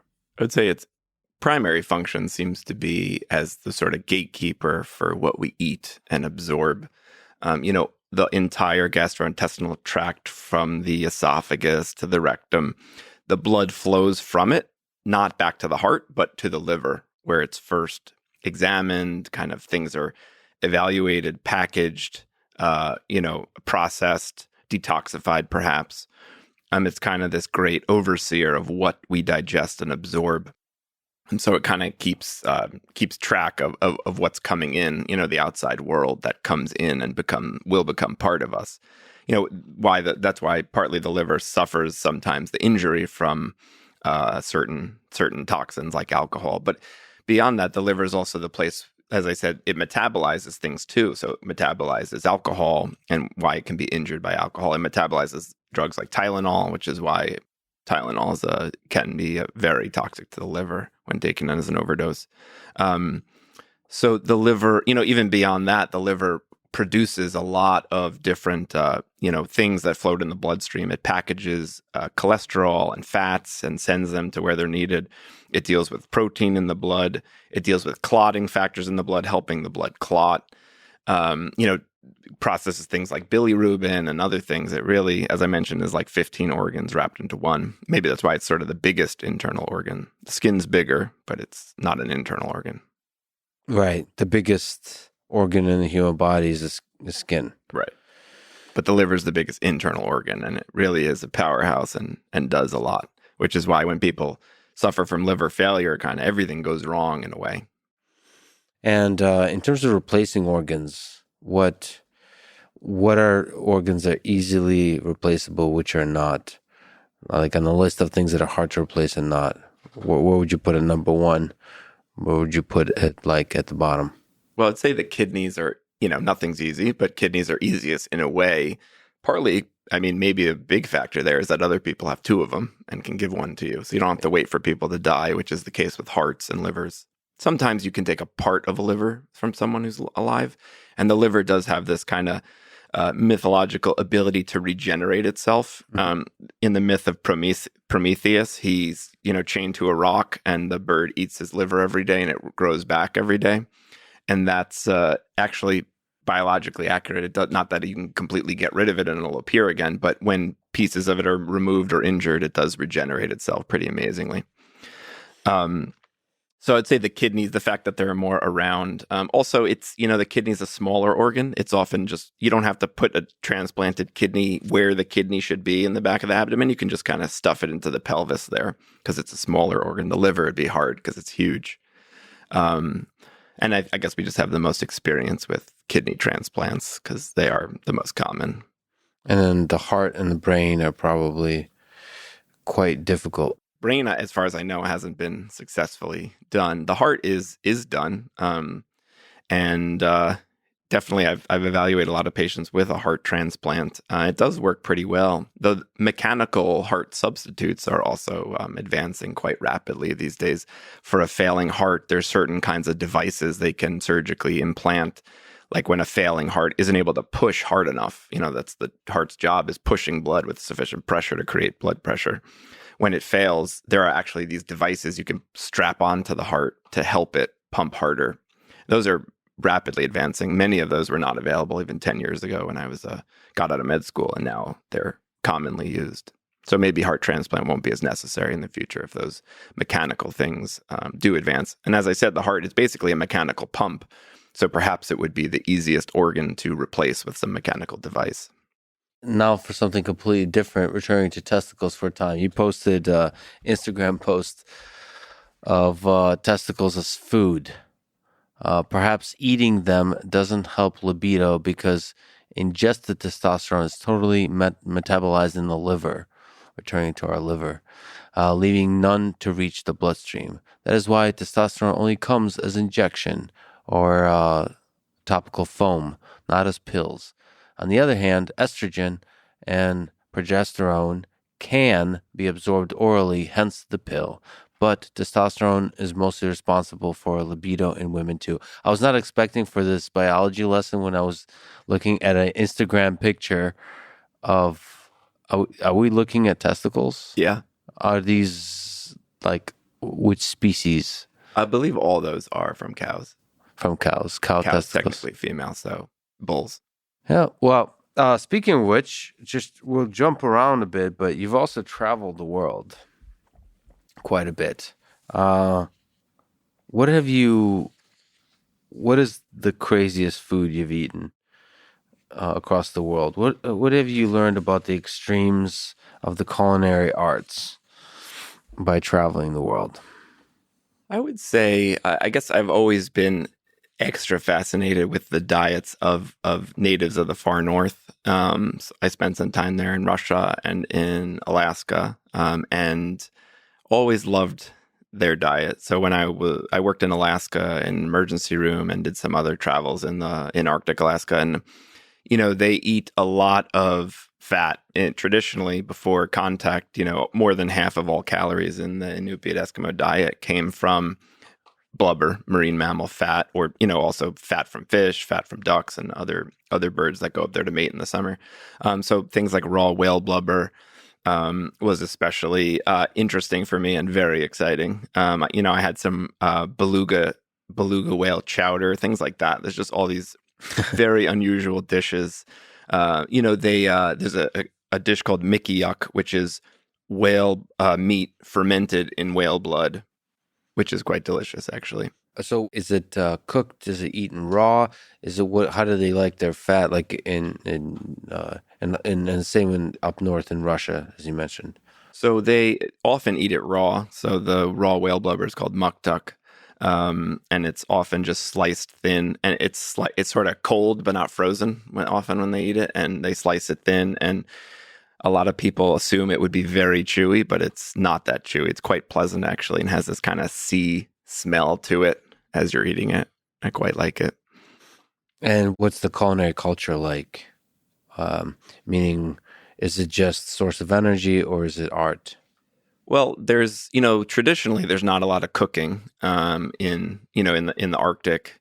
A lot of things are eaten raw, partly because there's not a lot of fuel for making fires. So they will, some of the big rivers in Russia, for instance, that flow north, they will bring trees, dead trees and logs up to the north, and they can get some wood that way. And same thing in some of the rivers kind of flowing northward from the Brooks Range of Alaska. You do get some trees, but just not enough to really produce a culinary art that requires cooking with heat. They do have traditionally blubber lamps where the blubbers of seals and whales are used to create a little flame. Often that's for light and for a little bit of heat, and less for cooking. But eating things raw is definitely a huge part of the culture there. And while I went on a whale hunting trip out on the spring ice in the Arctic Ocean by Barrow, Alaska. And two of the guys, the Inupiat guys who had invited me, were kind of talking about how eating things raw is sort of the most essential characteristic of Inupiat culture. And the one guy who's half white, half Inupiat said people often doubt his ethnicity because he looks like a white guy. So he'll, bite the head off of a raw bird to show them that he is truly Inupiat, is what he said. That's how you prove you're legit. We're looking at an Instagram pic. As a doctor, I was used to knowing fat as the most maligned of all body parts and the culprit in an obesity epidemic. But in Arctic Alaska, fat has always meant health and survival. In fact, the entire story of life in the Arctic, especially human life, is basically a tale of fat. And in what's AK? Alaska. Alaska, okay. A lawn covered with whale blubber is still equivalent of a plush green lawn in temperature suburbia, swelling in its owner with pride. And that's what we're looking at, is a lawn full of whale blubber. A beautiful. So this is, there's a lot of calories there. Oh, yeah. And this can feed a lot of people, a lot of energy, a lot of warmth. Absolutely. And it's delicious. This was like I was a kid in a candy store, basically. I rounded a corner in Barrow. So when people do get a whale during the spring whaling season, they raise a flag, or the whaling captain raises a flag over his house, and everyone in town is welcome to come try some. And so before I went inside to try some, I was kind of playing around with blubber, and I saw this is a bowhead whale. I saw its heart, which was huge, like the size of a yoga ball. And that was, for me, just like amazing. I spent probably the next 45 minutes just looking at all aspects of it. And the stump of aorta that was attached to it was the size of my thigh. That was really fascinating. It's similar, Alaska and northern Russia, like Siberia and out there. So where were you? I think you have some pics from that time. Where were you in Russia? So I spent a lot of time in kind of Western Russia as well, but I did take 2 trips to Kamchatka, including northern Kamchatka. I didn't go far enough I didn't go to Chukotka, for instance, until more recently when I was a ship doctor on a wildlife cruise that sailed from Anadyr, Russia, up through the Bering Strait and to Wrangel Island. And we stopped in some villages in Chukotka, and I got a chance to try some whale and stuff like that. Northern Kamchatka, where it's more the Koryak are the indigenous people, they do a lot of seal hunting, so I had a lot of seal blubber, but I don't believe they do any whale hunting quite there. But the Chukchi, in a way, are sort of, similar to the Inupiat in their diet and their life ways. Of course, everyone's diet, all these people's diet has changed dramatically in the last 100 years, as it has for actually everyone living in kind of modern societies. But for them, perhaps more than anyone else, since their diet was the most extreme, I think, of any human culture on Earth. Just to stay on the wild travel you did, and I should say I'm using the word travel, but it really, you were a doctor there. Well, first of all, can you just comment on the decision to go to such places and to help people to be a doctor there? What was the motivation? What was the thinking behind it? Well, I think I got the travel bug before I ever went to medical school and even wanted to be a doctor. So right after college, I kind of wasn't very into college, didn't enjoy things, kind of wanted to get out there and see the world, get out of New York City where I was a student at NYU.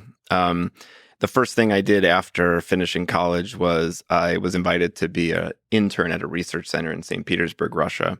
I spent 6 months there, my first trip, and went back 4 more times to Russia, traveled all over, including to Kamchatka twice, and other parts of the country I'd never heard of, cities like Petrozavodsk and Syktyvkar and Pskov. I didn't even know a word could start with PSK, like the city of Pskov, but it can. Yeah. And I was sort of fascinated. I was actually studying the international environmental movement and how it came to Russia after the fall of the Soviet Union, and how organizations like Greenpeace and World Wildlife Fund and the World Bank are trying to kind of push the timber industry, which is huge in Russia, toward a more sustainable path. And so I was sort of evaluating how is it working? If not, why not? And that seems like such a little niche, such a small detail about Russian society. But in a way, researching that in depth was almost this window into the entire country and the history in a place I knew nothing about. And I learned the language, traveled all over the country, got to know the food, the history, the literature. It was just an immersive and amazing and life-changing experience that made me want to see every spot on the globe, basically, and learn about every culture. So I took that desire with me to medical school. I decided I would go to medical school. And from the very beginning, I was intent on traveling around the world. So a lot of my career has been fashioned so that I'm practicing medicine in a place with an interesting geographic context, an interesting place with an interesting cultural context. And that just makes it more interesting, I find. Not only are medical services often more needed in these remote and rural parts of the country and world, so I feel like I'm, taking my knowledge and education experience to places where it's needed.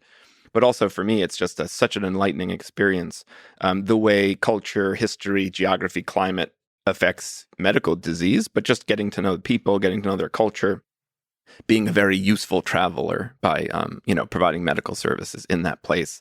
And that's taken me to Arctic Alaska, to Pine Ridge Reservation, South Dakota. I currently work in a few different parts of Pennsylvania, Appalachia, which, for me is a unique geography and culture that I didn't grow up with, wasn't familiar with. So in some ways it's exotic for me as well. And I worked in other places too, like Calcutta, India, Nepal. I think my love of travel has shaped my medical career, and being a doctor does give you these opportunities to go to places and travel in a unique way, through the medical profession. There's a documentary, Happy People, You're in the Taiga or something like that. I think Werner Herzog voices it. It tells a story of a simple life of survival in the taiga, and I think they're trapping for food, and there's an alcoholism problem too as well. There's like a very basic life of survival, of loneliness, of desperation, but also I think the underlying claim of the documentary is that that simple life actually has a kind of simple happiness to it.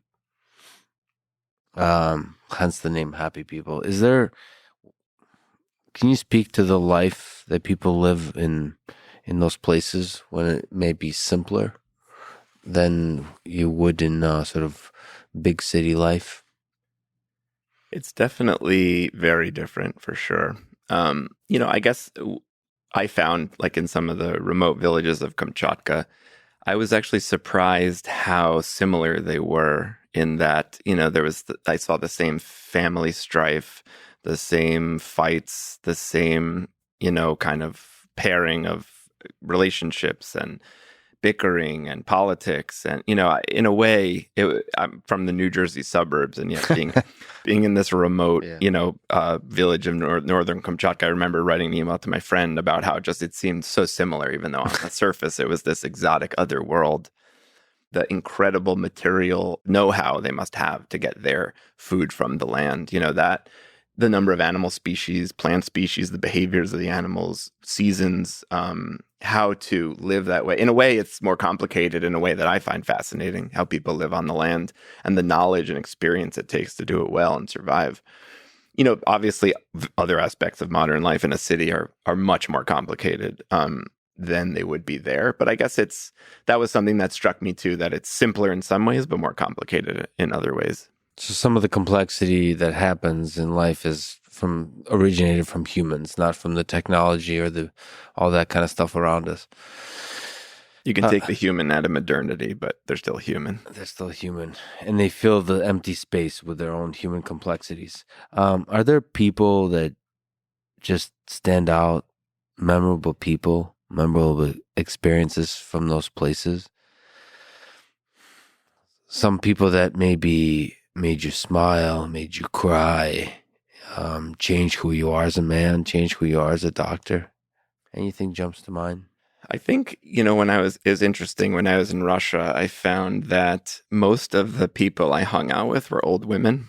I'm not sure why. I mean, I didn't meet a lot of old men in Russia, which might speak to kind of life expectancy there for men in particular. But I found older Russian women, including, Russian from St. Petersburg, or some of the elderly women in Kamchatka who were, some were Koryak, some were half Koryak, half Russian, some were Chukchi. I just found them to be so enlightening the way they talked about history, about people, so insightful about humanity, all they've lived through in the last 50 years in some of these parts of Russia. Just like the upheaval, societal upheaval, the destruction, the building up. It's just something I could not even imagine. And I think their insights were just I'm not thinking of anything in particular, but I just remember I could listen to some of these elderly women talk about their lives for hours and hours. I remember there was this elderly blind Koryak woman who you would have thought was the, most country bumpkin of country bumpkin, and yet she couldn't stop talking about how much she loved reading Dostoevsky and Tolstoy, and which might also speak to the Soviet education system. And it was just sort of surprising and fascinating, and just those stories and perspectives on life really stayed with me. Yeah, with Babushki, there's a wisdom, there's a kindness. I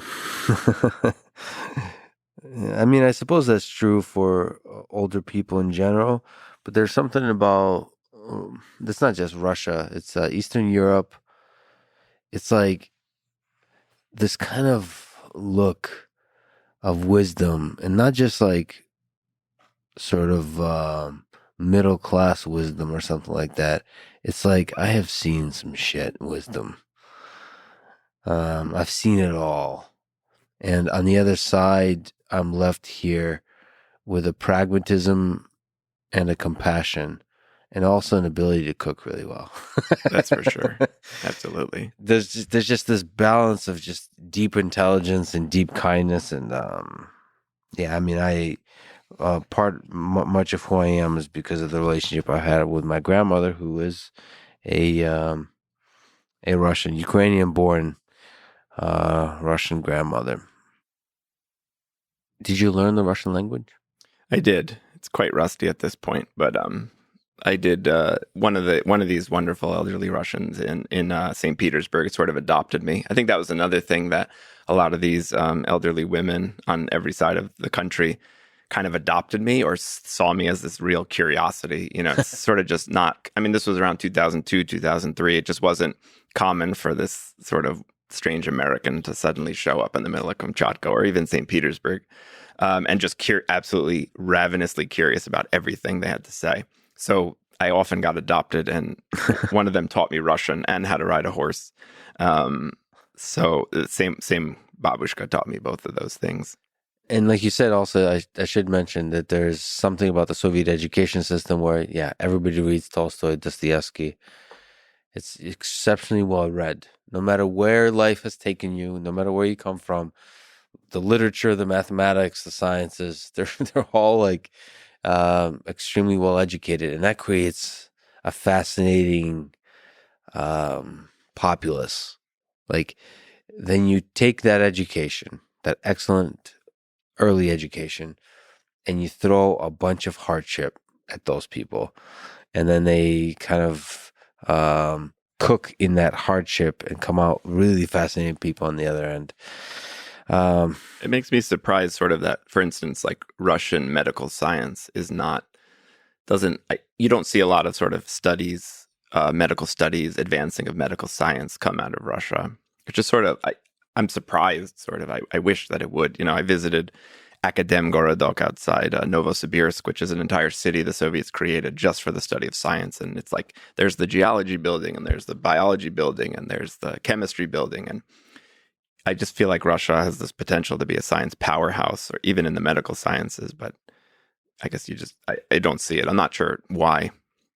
I mean, you can certainly guess as to why, and I see the same thing in the sciences I hold the dearest, sort of in computer science, in the engineering fields.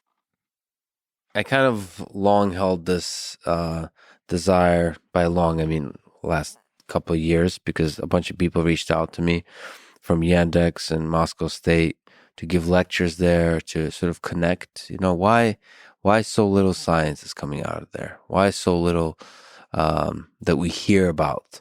And it feels like we should be able to bridge the scientific community. Like science, let's even say, even in turmoil of geopolitics, even in global conflict, I feel like science should be bigger than that. But why do we not hear from the scientists is because of the limitations on human freedoms, on scientific freedoms. I feel like in China, in Russia, in any regime of its sort, you should give freedom to scientists to flourish and to interact with others, and you can only grow from that. You shouldn't suppress that. The sort of Cold War ideas, we should put those aside. As somebody who spent time in Russia, as somebody who learned Russian, do you have some thoughts that you want to say about the war in Ukraine currently? It's tragic, of course. Seemingly pointless to watch the destruction of a country in real time. I guess it's, you know, when you read Russian history and Ukrainian history, I guess it's sort of, you know, destruction is a big part of it. The populace being beaten down is a big part of it, you know, from the Mongolian hordes through the Tsar and the Soviets and Putin. I guess, you know, it's just in science, in particular medical science, it feels like this sort of unrealized potential. You know, the culture is so beautiful, the people are so smart and well educated. I think the word unrealized potential is kind of how I feel. That's why I wanted to celebrate that part of the world. Is there's so many beautiful people, so many brilliant people. And I just happen to know the language, so I'm able to appreciate the beauty of those people. I'm sure the same is true in China. I'm sure that's one of the things that makes me sad, is there's all these cultures that I don't know about. I can't fully appreciate their brilliance. Even Japan and places like that are sort of, there's channels of communication wide open and there's a lot of interaction, it's still not knowing the language. I feel like I miss some of the culture or Portuguese and, looking at South America and all that kind of stuff. But anyway, in Russia, there certainly is that unrealized potential. In Ukraine, so many brilliant scientists, engineers came from Ukraine, from Russia, and I hope they get to flourish soon. Too. And I hope we put this. Um, I hope we stop this war, because all war is hell. Is there something to comment about the biology of war?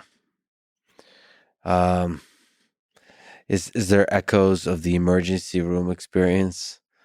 Have you dealt with patients that have been touched by wartime?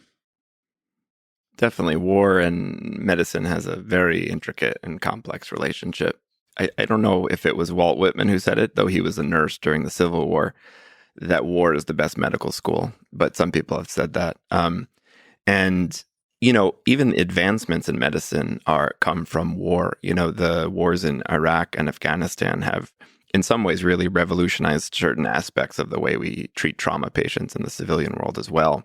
The importance of tourniquets, the importance of transfusing whole blood instead of, red blood cells isolated from serum and platelets, etc. The importance of pain control in the battlefield, that's changed dramatically. Everything from ketamine injections to fentanyl lollipops in the battlefield. So war has really improved medicine in many ways. In another way, the Department of Defense spends a lot of money on medical research and kind of really pushes the envelope. DARPA is one aspect of the military budget that really funds these moonshot experiments that are really fascinating and to really push the frontiers more than seemingly most, kind of universities doing doctors and researchers doing their research. So in a way, the space program, which sort of was military initially, then became civilian under NASA, also has led to a lot of advances and understandings of health, on Earth and in space. So the military is, or war in general, is a huge way that that medicine advances, not to mention the epidemics that come. My grandmother was from what's today Moldova, what was then Romania. She got typhus during World War II.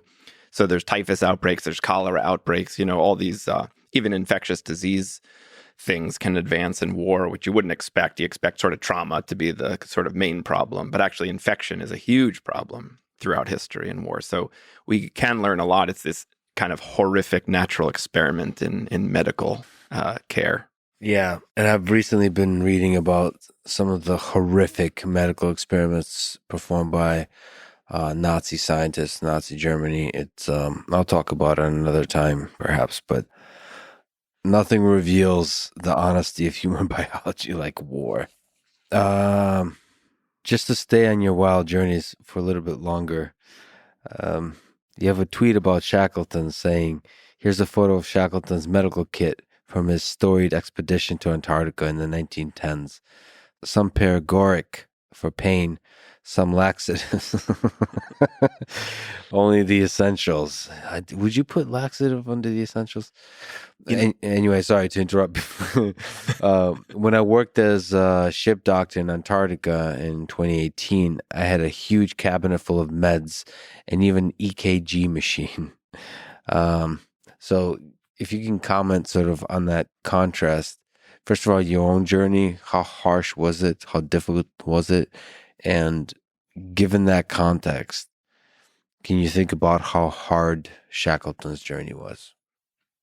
I think the difference is unimaginably stark. One thing I do want to point out is that the use of laxatives early in the 20th century and before that, they were used for a surprising number of ailments where they probably did not help at all.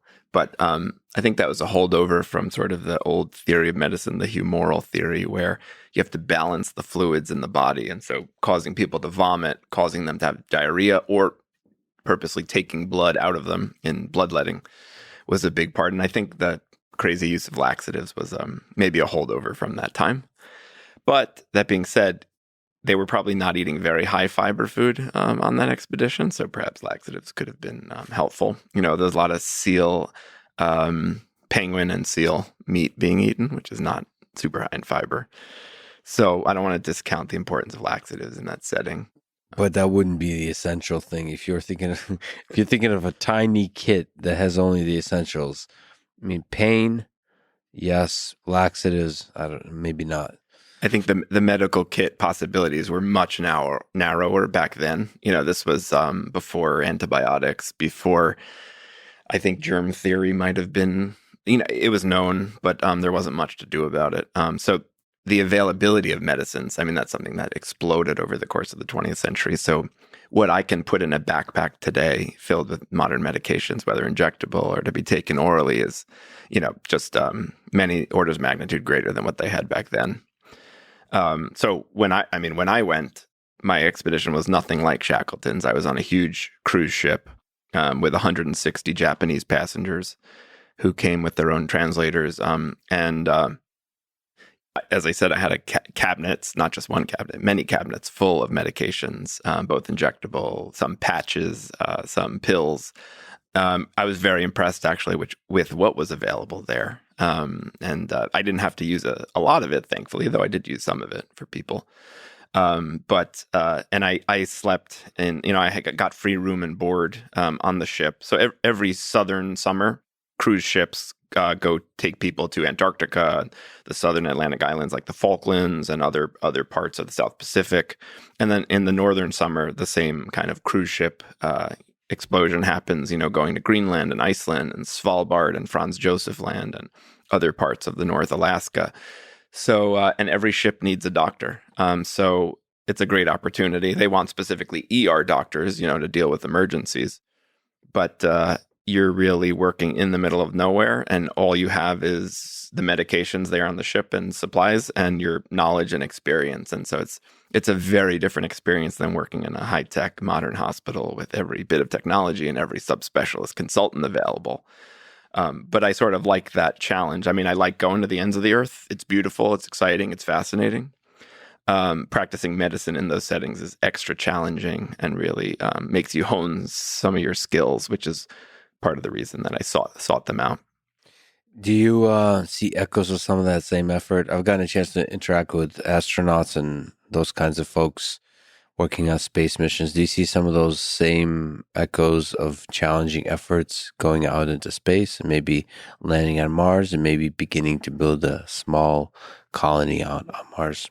Yeah, I think the healthcare that is needed will be a big part of that. Obviously, we're probably going to send overall quite healthy people, but there's a lot of medical decisions to make about what should be brought, what should be expected. To some extent, I've had a lot of doctors say, "Oh my goodness, I can't believe you work in the middle of nowhere. What do you do if someone, gets a brain bleed, like falls, hits their head, needs a neurosurgeon?" I mean, the obvious answer is they die. When you're in the middle of Antarctica, things kill you that wouldn't if you're inside a university hospital that's fully equipped to help with every problem that arises.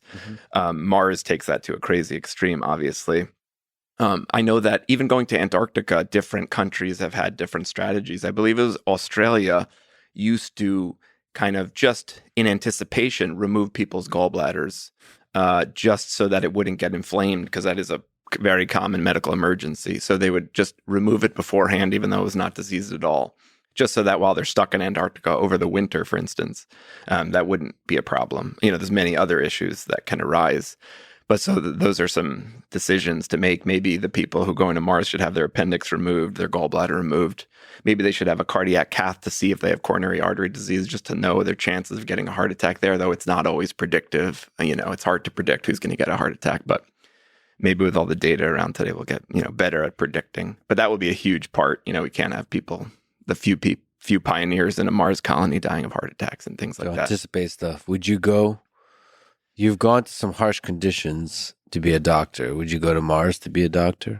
It would definitely be amazing. I think because I have a wife and two small children, probably not in the cards for me at this point. But you humans with your human attachments, sex and death. If you just put more priority on the death than the sex, I think we would be better off. No. I would love to go to Mars. And actually, I practice high altitude medicine in Nepal. Space medicine is sort of an extension of that. The air is just much thinner, like non-existent. As you go higher in the mountains, the things that happen to human physiology are very bizarre and strange and still not well explained by science. And in space, it's just like a crazy extension of high altitude.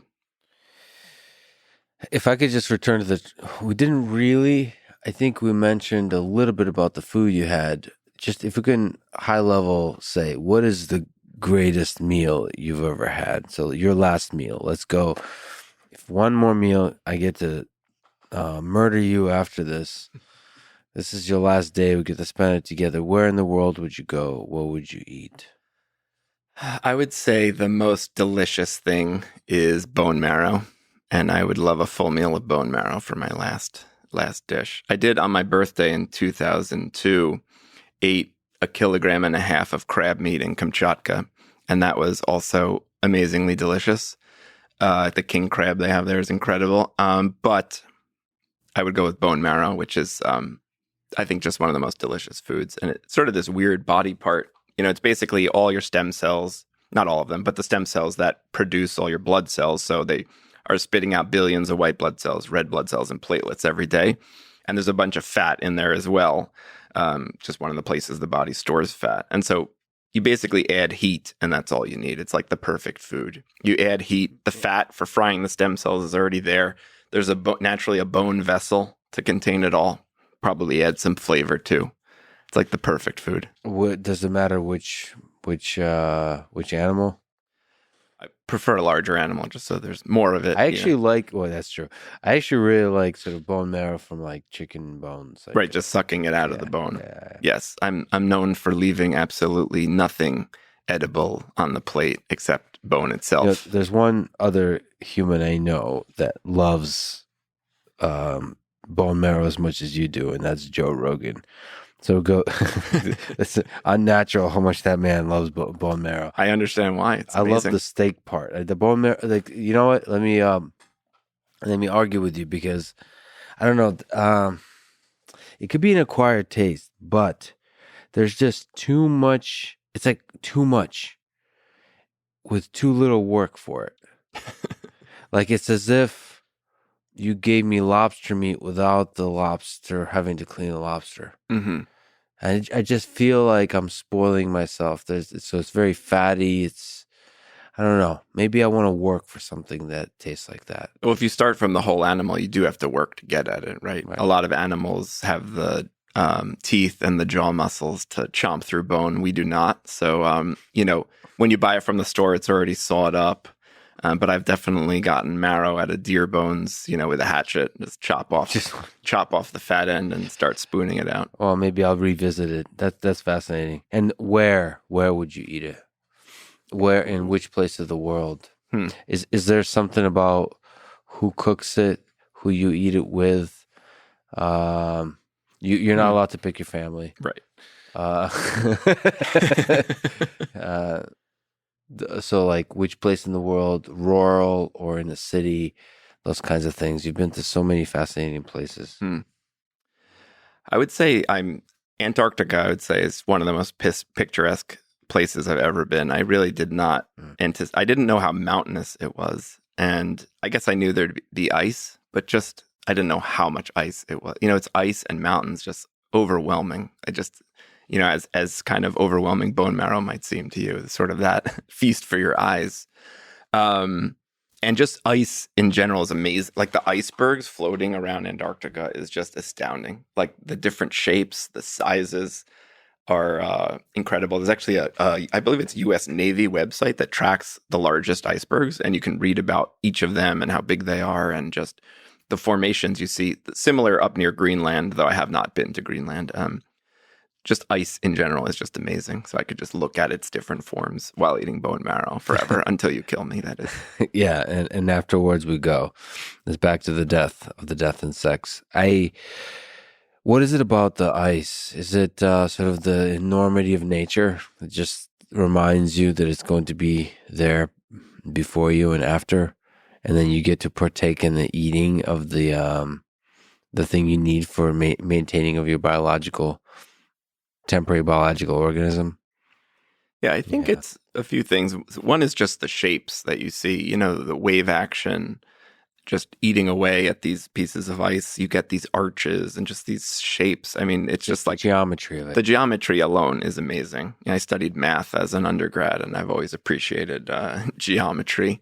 And just the shapes alone just look like brilliant works of modernist art. And just obviously, no two are ever the same. Not to mention, a lot of them are this unearthly blue color that is just really startling and fascinating. The same color of glaciers, in various parts of the world. That blue color is just really amazing. And I also just love how it's sort of this constant shedding from our Antarctic continent, from Greenland. It's this constant process of snow falling inland and pushing the glaciers further out to sea and them breaking loose. I mean, obviously, it seems to be happening faster these days, but it's sort of this constant shedding and sort of, I always like thinking about how the body has something similar. We're constantly shedding and renewing and rebuilding everything. And so ice is sort of this constant similar process. Yeah, I did not know you were a math undergrad. So you're just keep getting more fascinating. Can you maybe take a small step into that direction? What do you find beautiful about mathematics? Why did you journey into that part of the world for a time? So I liked math. I especially liked college math. I did some calculus in high school. When I got to college math, I was amazed that there were no more numbers. The digits disappeared. It was just variables, concepts. There was almost no more numbers at all. It was like this totally abstract, kind of way of thinking, but that sort of reflects the natural world and teaches you about the natural world, though it's sort of this perfect, platonic ideal, perhaps, of the natural world that can still sort of help explain what happens in the natural world. But just these concepts are so abstract from like life and from, the natural world. And I was actually getting interested in the natural world at the same time when I was at NYU studying math. I took a tour of Central Park that was the guy, Steve Brill, was pointing out these wild edible plants.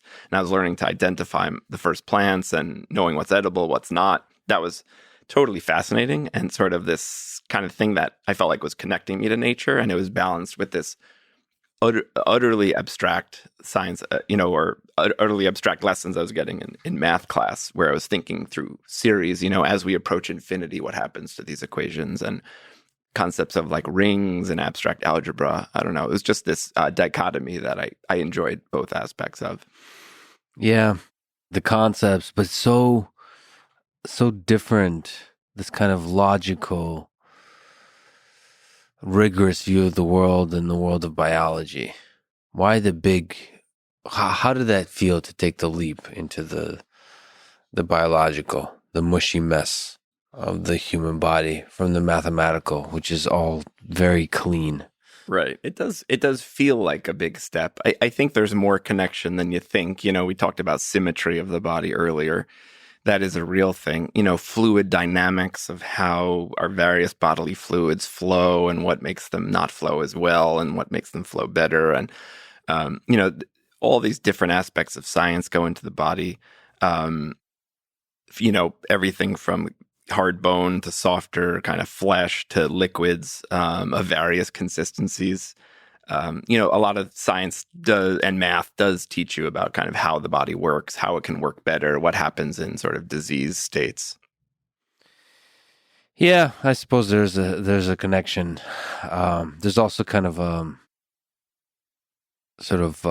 computational biology. There's computational equivalents of each of the disciplines, which are becoming more and more fascinating with all the work that DeepMind is doing and the work of genetics, all that kind of stuff, simulating different parts of the body to try to gain an intuition, understanding of it. That to me is super fascinating, but sometimes it does feel like an oversimplification of the way the body really does it, because the body is an incredibly weird, complex system. And it finds a way. The adaptability, the resilience, the redundancy that's built in, it's weird. It's incredibly powerful, and so unlike the kind of computer-based systems that we build, at least we engineer in the software engineering world, which kind of starts to make you think, how can we engineer computer systems in a different way that make them more resilient in the real world? That's sort of a robotics question. What do you think about that? What does it take to build a humanoid robot or robots that are as resilient as the human body? How difficult do you think is that problem? Having studied the human body, how hard is the engineering problem of building systems like that guy over there, the legged guy, that is as resilient as the human body to the harsh conditions of the real world? I think it's very hard, and we definitely haven't gotten there yet. I think we could probably learn lessons from people who are trying to grow artificial organs in the lab to eventually, transplant into people, which would solve the huge problem of needing to get those organs from others and, the rejection of putting a foreign material inside your body. Your immune system tends not to like that. That has advanced a lot recently. I think some advances actually have been where, we pay a lot of attention to stem cells. We can grow whatever we want out of stem cells. But now there's sort of a recognition that what we call the extracellular matrix, which is sort of the, foundation of the body, the thing that holds all the cells into their proper shape and keeps them where they should be, that is actually crucial. And there's probably a lot of signaling that goes on. Like you stick a stem cell on the right extracellular matrix, it will turn into the kind of cell that you want and take the right shape and position and start functioning. I think that's been a huge advance, knowing that it's not just these, celebrity stem cells that are the answer. It's this kind of part in the background, this sort of just like laying the foundation, the system that you put these cells onto. And we're not there yet, but there's definitely a lot happening, a lot of research happening. And I think there'll be some advances probably soon. So now on the topic of interaction of computational systems with biology. So if you look at a company like Neuralink or the whole effort of brain-computer interfaces, now there's a neurosurgery component there. We have to connect electrical systems with biological systems. So just even the implanting is difficult. Then the communication is difficult. What would you say, from what you know about the brain, what you know about the human body, and all the beautiful mess that's there, how difficult is the effort of Neuralink? Do you think it's feasible? I think it's definitely feasible. I think we need to probably know more than we do, and know how to connect it, in all these ways. I think some advances, for instance, much less sexy, but really already impacting medical care, is something called deep brain stimulation, which is done for Parkinson's disease and others, where neurosurgeons implant this device that electrically stimulates the part of the brain that is not functioning in Parkinson's disease. And it's quite dramatic how effective it works. And I remember as a med student watching a neurologist literally like turn the electricity up on this handheld thing, and you could see the person's Parkinson tremor go away, and you could see them start to walk in a more steady fashion. And I know there's actually studies, or there may be studies in the future studying the same deep brain stimulation for everything from eating disorders to severe OCD, like paralyzing OCD, not just like I want to wash my hands 3 times. But so I think the potential is there, but I guess connecting the brain in a microscopic way, in sort of a multifaceted way, there needs to be sort of 1 million connections or some very high number of connections for them to work fluidly. As far as I know, I'm not an expert in the area. First of all, I believe and I trust in the adaptability of the biological system to whatever crazy stuff you try to shove in there. So it's going to potentially reject things, but it's also going to, if it doesn't reject things, adapt. And if we can create computational systems that also adapt, AI systems that adapt, and can kind of both of them reach towards each other and figure stuff out. But actually, our current AI systems are not very adaptable to the in the wild way that biology is adaptable to anything. And if we can build AI systems like that, I feel like there's some interesting things you could do. But of course, there's ethics, and there's real human lives at stake. And there, you can't quite experiment. You have to have things that work. And maybe simulation can help, but reality is, It's a dangerous playground to play on. It is messy. You tweeted that, quote, if you look back from far enough into the future, every doctor today will look like a total quack. Um, First of all, that's humbling to think about.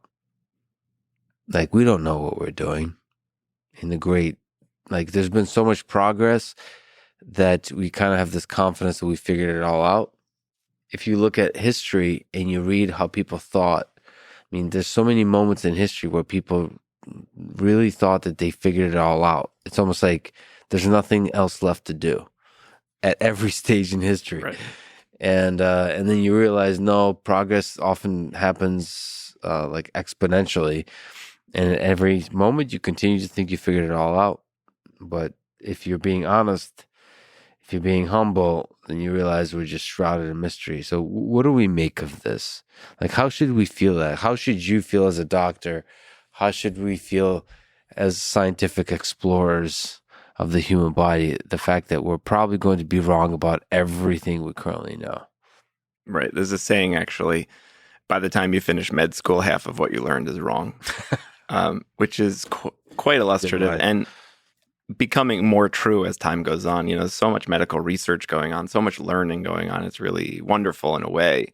But in some ways, we still learn these concepts, you know, from the past. And I know when you take a test as a medical student, sometimes you know they want to ask you they want you to give the old answer, but you know there's a new answer because of recent science, but you know to give the old answer that's now incorrect to get the question right on the test. That happens actually quite a bit because things change so quickly. Yeah, you know, when I look back at doctors from centuries past, I mean, it's absurd what they were doing to their patients. I mean, probably for most of human history, they were doing more harm than good. You know, they're draining people of their blood. That was, you know, bloodletting was a huge part of medical care. You know, George Washington died of a paratonsillar abscess, an abscess right next to the tonsil, which has the great name of quinsy. And they bled him to death. You know, I mean, kind of adding insult to injury. Doctors are a menace and do a lot of harm. I mean, hopefully not intentionally. You know, even medical errors are still a huge problem, cause of death and morbidity. So we do a lot of things that are not great. But, you know, our knowledge, yeah, it's very imperfect at this point. I do have some confidence. You know, I guess perfect scientific studies that try to get at the reality of the universe are essential. Because when I think of why a certain medication works for a certain condition, it might make perfect sense in my head, knowing the biology, the biochemistry, the anatomy.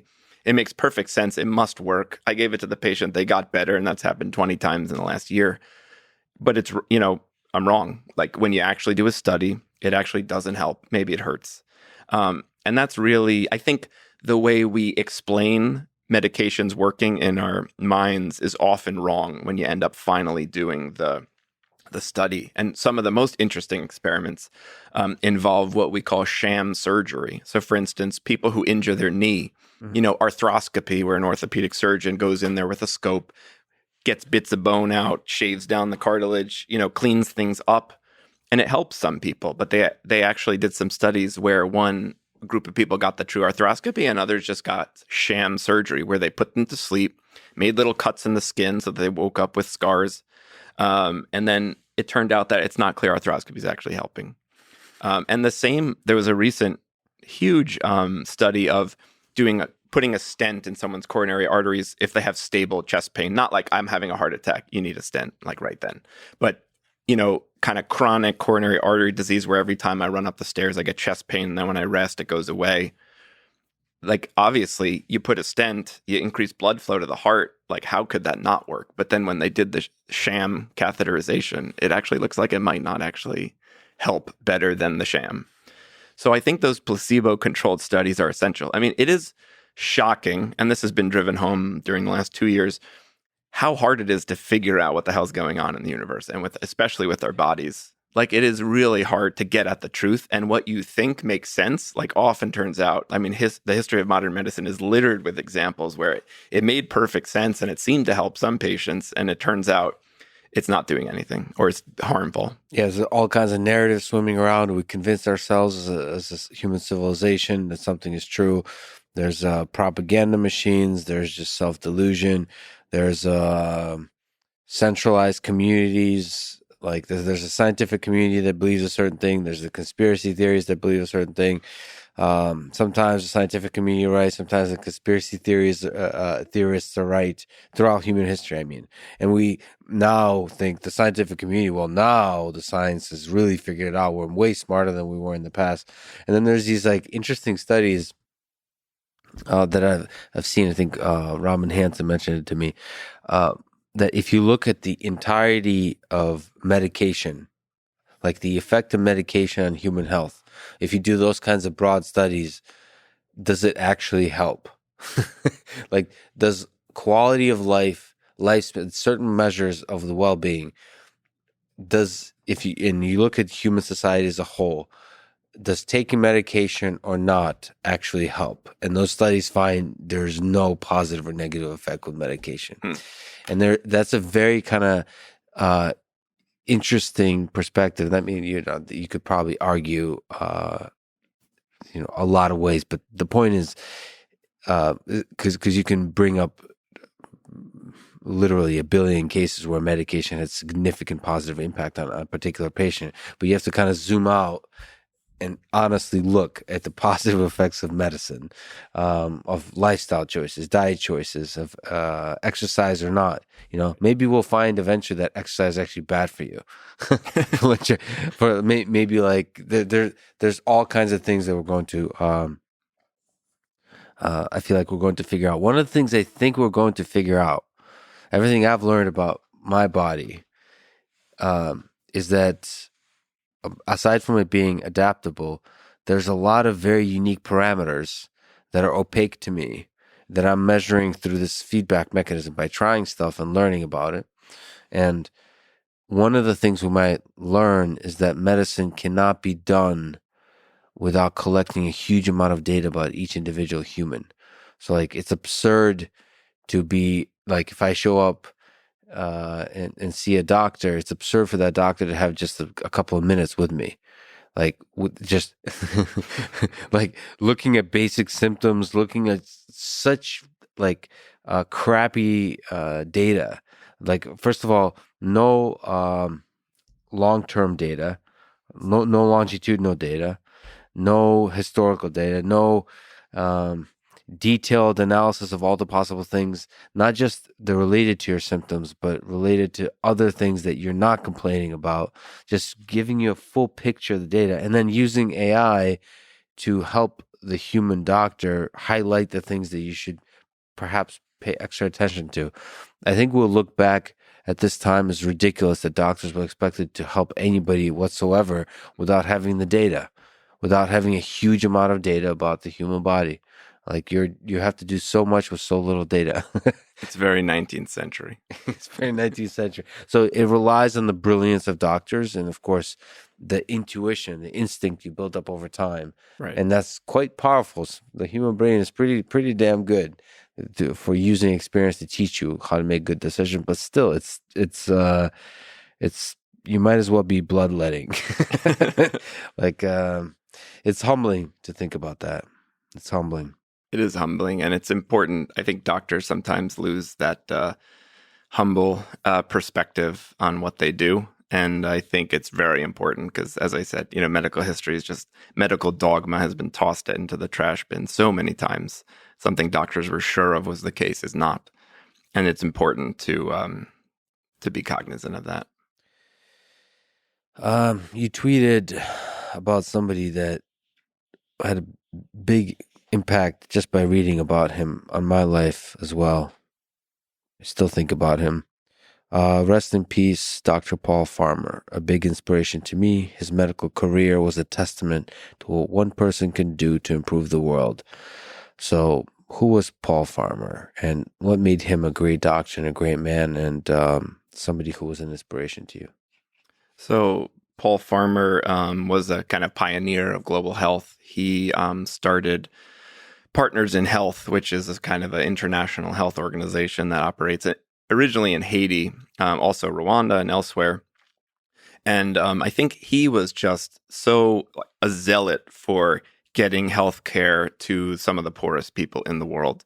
And I remember reading some of his books and a book about him by Tracy Kidder that's really great, Mountains Beyond Mountains, about how even when he was a medical student, he was flying back and forth to Haiti in between exams and just with this really intense focus and interest in getting healthcare to where it's not. And I think traveling around the world, especially to poorer places like India, Calcutta, Nepal, you really see how unevenly the benefits of modern medicine are spread over the surface of the earth. Not only because if you're in Antarctica and have a heart attack, you're in serious trouble, but just medications that cost pennies a day can help people. A lot of children in India under 5 die of diarrhea, and all they need is oral rehydration solutions to stay hydrated. Most of them can't afford IV fluids, for instance, to get admitted to the hospital. And really, dehydration just kills hundreds of thousands of kids throughout the world.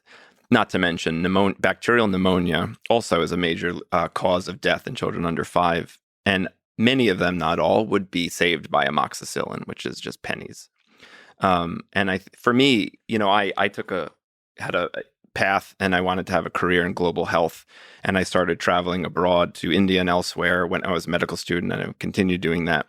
Paul Farmer was sort of one of the first to kind of open everyone's eyes, I think, about the good you can do with just money that we would, change that we would throw away, just, put in a purse and forget it, or wherever we accumulate change these days.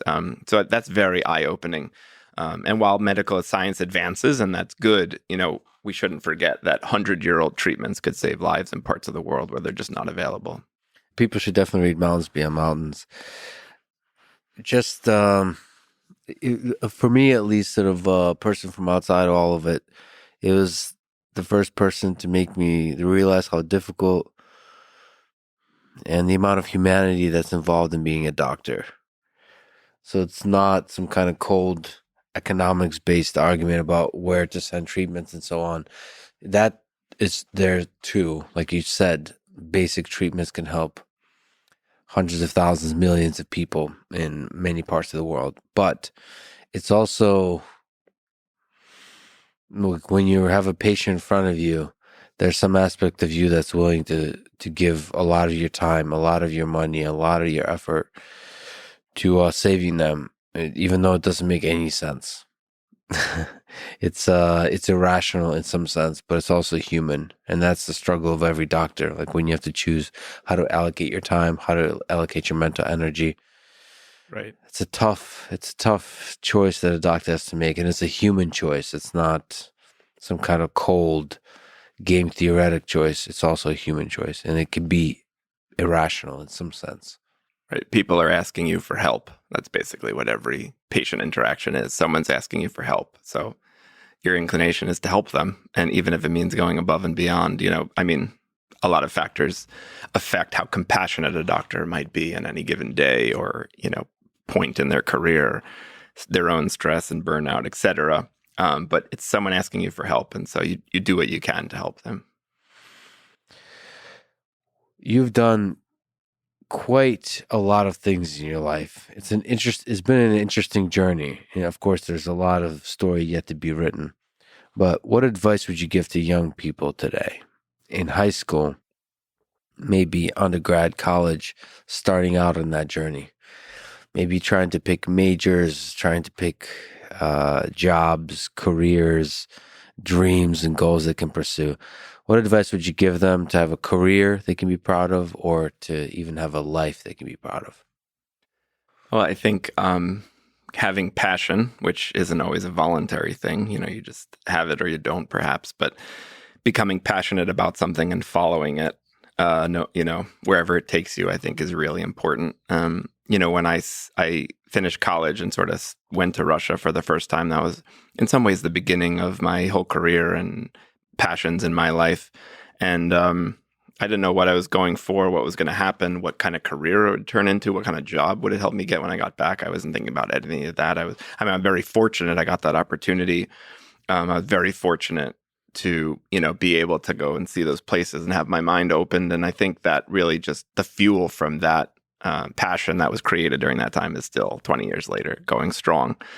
I'm partial to healthcare. I love being a doctor. I think it's the perfect combination of kind of intellectual problem solving, being a detective while also working with your hands, when you do procedures, especially in the ER, it's sort of the perfect combination.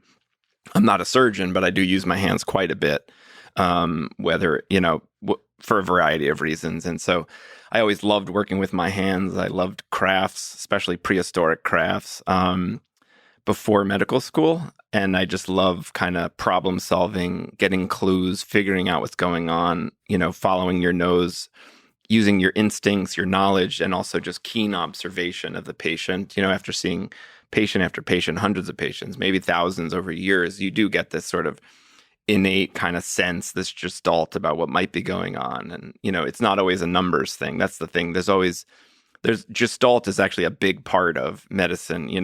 You often in ERs or in hospitals hear a nurse or a doctor say something like, this patient just doesn't look good.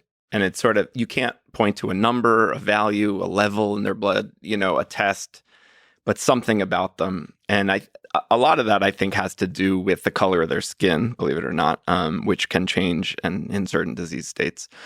But I think that it's just, medicine combines this observation, the skills, the knowledge. It's art and science. It's human and it's robotic, algorithmic at the same time. And I think it just, combines kind of all my passions all in one. And I would, if anyone's going into healthcare, I would strongly encourage them to do so, but I'm very biased. So when that early passion, whatever that little flame was that brought you to Russia, were you able to vocalize it, or was it just something like a gut that's pulled you towards some exploration of the unknown or something like this?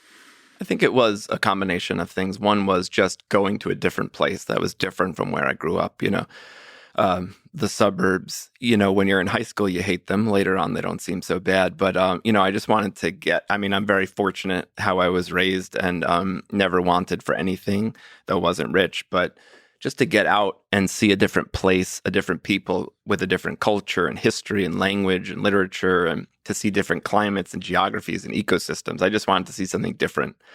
And that, I guess that's what I've, sought after ever since. So just that was just so fascinating. Like my trip to Kamchatka in 2003, where I was there for 4 months and I didn't speak English for, I think, 2 months out of it. And just, I remember lying on the floor, some wooden floor in a hunter's cabin in the middle of northern Kamchatka, just being like, what am I doing here? I'm just so grateful for like the experiences I was having, what I was seeing and realizing and learning. I was so grateful, even though I was lying on this hard, uncomfortable floor. It's just like, this is so amazing. And that, I don't think I'll ever have another travel as meaningful and life-changing as that particular trip to Kamchatka was. Though I'm still striving after it. You never replicate that first high, but you always try. So I just think that seeing something different is kind of the game. And there wasn't really a plan, because I got a chance to talk to the CEO of Qualcomm recently, and his advice is always have a plan. And it sounds like you're saying don't have a plan. Don't need to have a plan. Just listen to your gut, your passion, and follow that and see where that takes you, because it's telling you something. Yeah, I think, I guess the plan could be specific or could be as general as I just want to go far away and see something very different. That's my plan. And I did That's just one line. just followed my nose from one thing to the next, just being interested, following my passion. And again, very fortunate I could do that. Are there places in the world you're kind of thinking about that your life might take you at some point to be a doctor there for a time, to explore for a time that you haven't yet? I have some colleagues who do kind of global health work in various countries in Africa and Central and South America. I would really love to go to some of those places, not just for a short trip, but hopefully for an extended period of time, with sort of the healthcare being the ticket in, but then maybe even bringing my children or just, I guess at this point, some of the travel I dream about is sort of replicating what I did and showing it to my kids in a way. But there's still a lot I haven't seen and would love to see as well. But I think those opportunities sort of lend themselves well, you know, as a doctor with kind of the ability to go there and sort of help patients, but also teach medical students and residents. Teaching is actually a huge part of being a doctor that's underappreciated, but that's actually part of the fun of being a doctor is that you're also a teacher. Of course, the word doctor means teacher, but it's come to mean something else. But you know, in some of my jobs, I'm working alongside medical students and residents, and I'm giving them my knowledge, my wisdom, sharing with them stories, and so that's a very satisfying part of the job. If we could take a brief step into a dark place together for a time, is there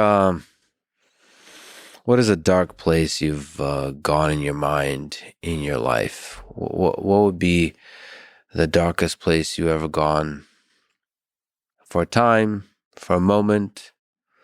And how did you survive? How did you overcome it? That's a very good question.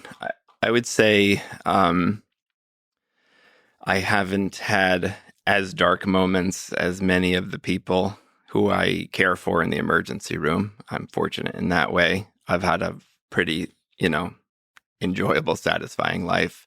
You know, I think everybody has dark moments, though, including me. One of the most shocking things I feel like becoming an adult, my two big realizations have been, one, no one knows what they're doing, and two, suicide is incredibly common, like in all humans and all societies. And that I just find shocking.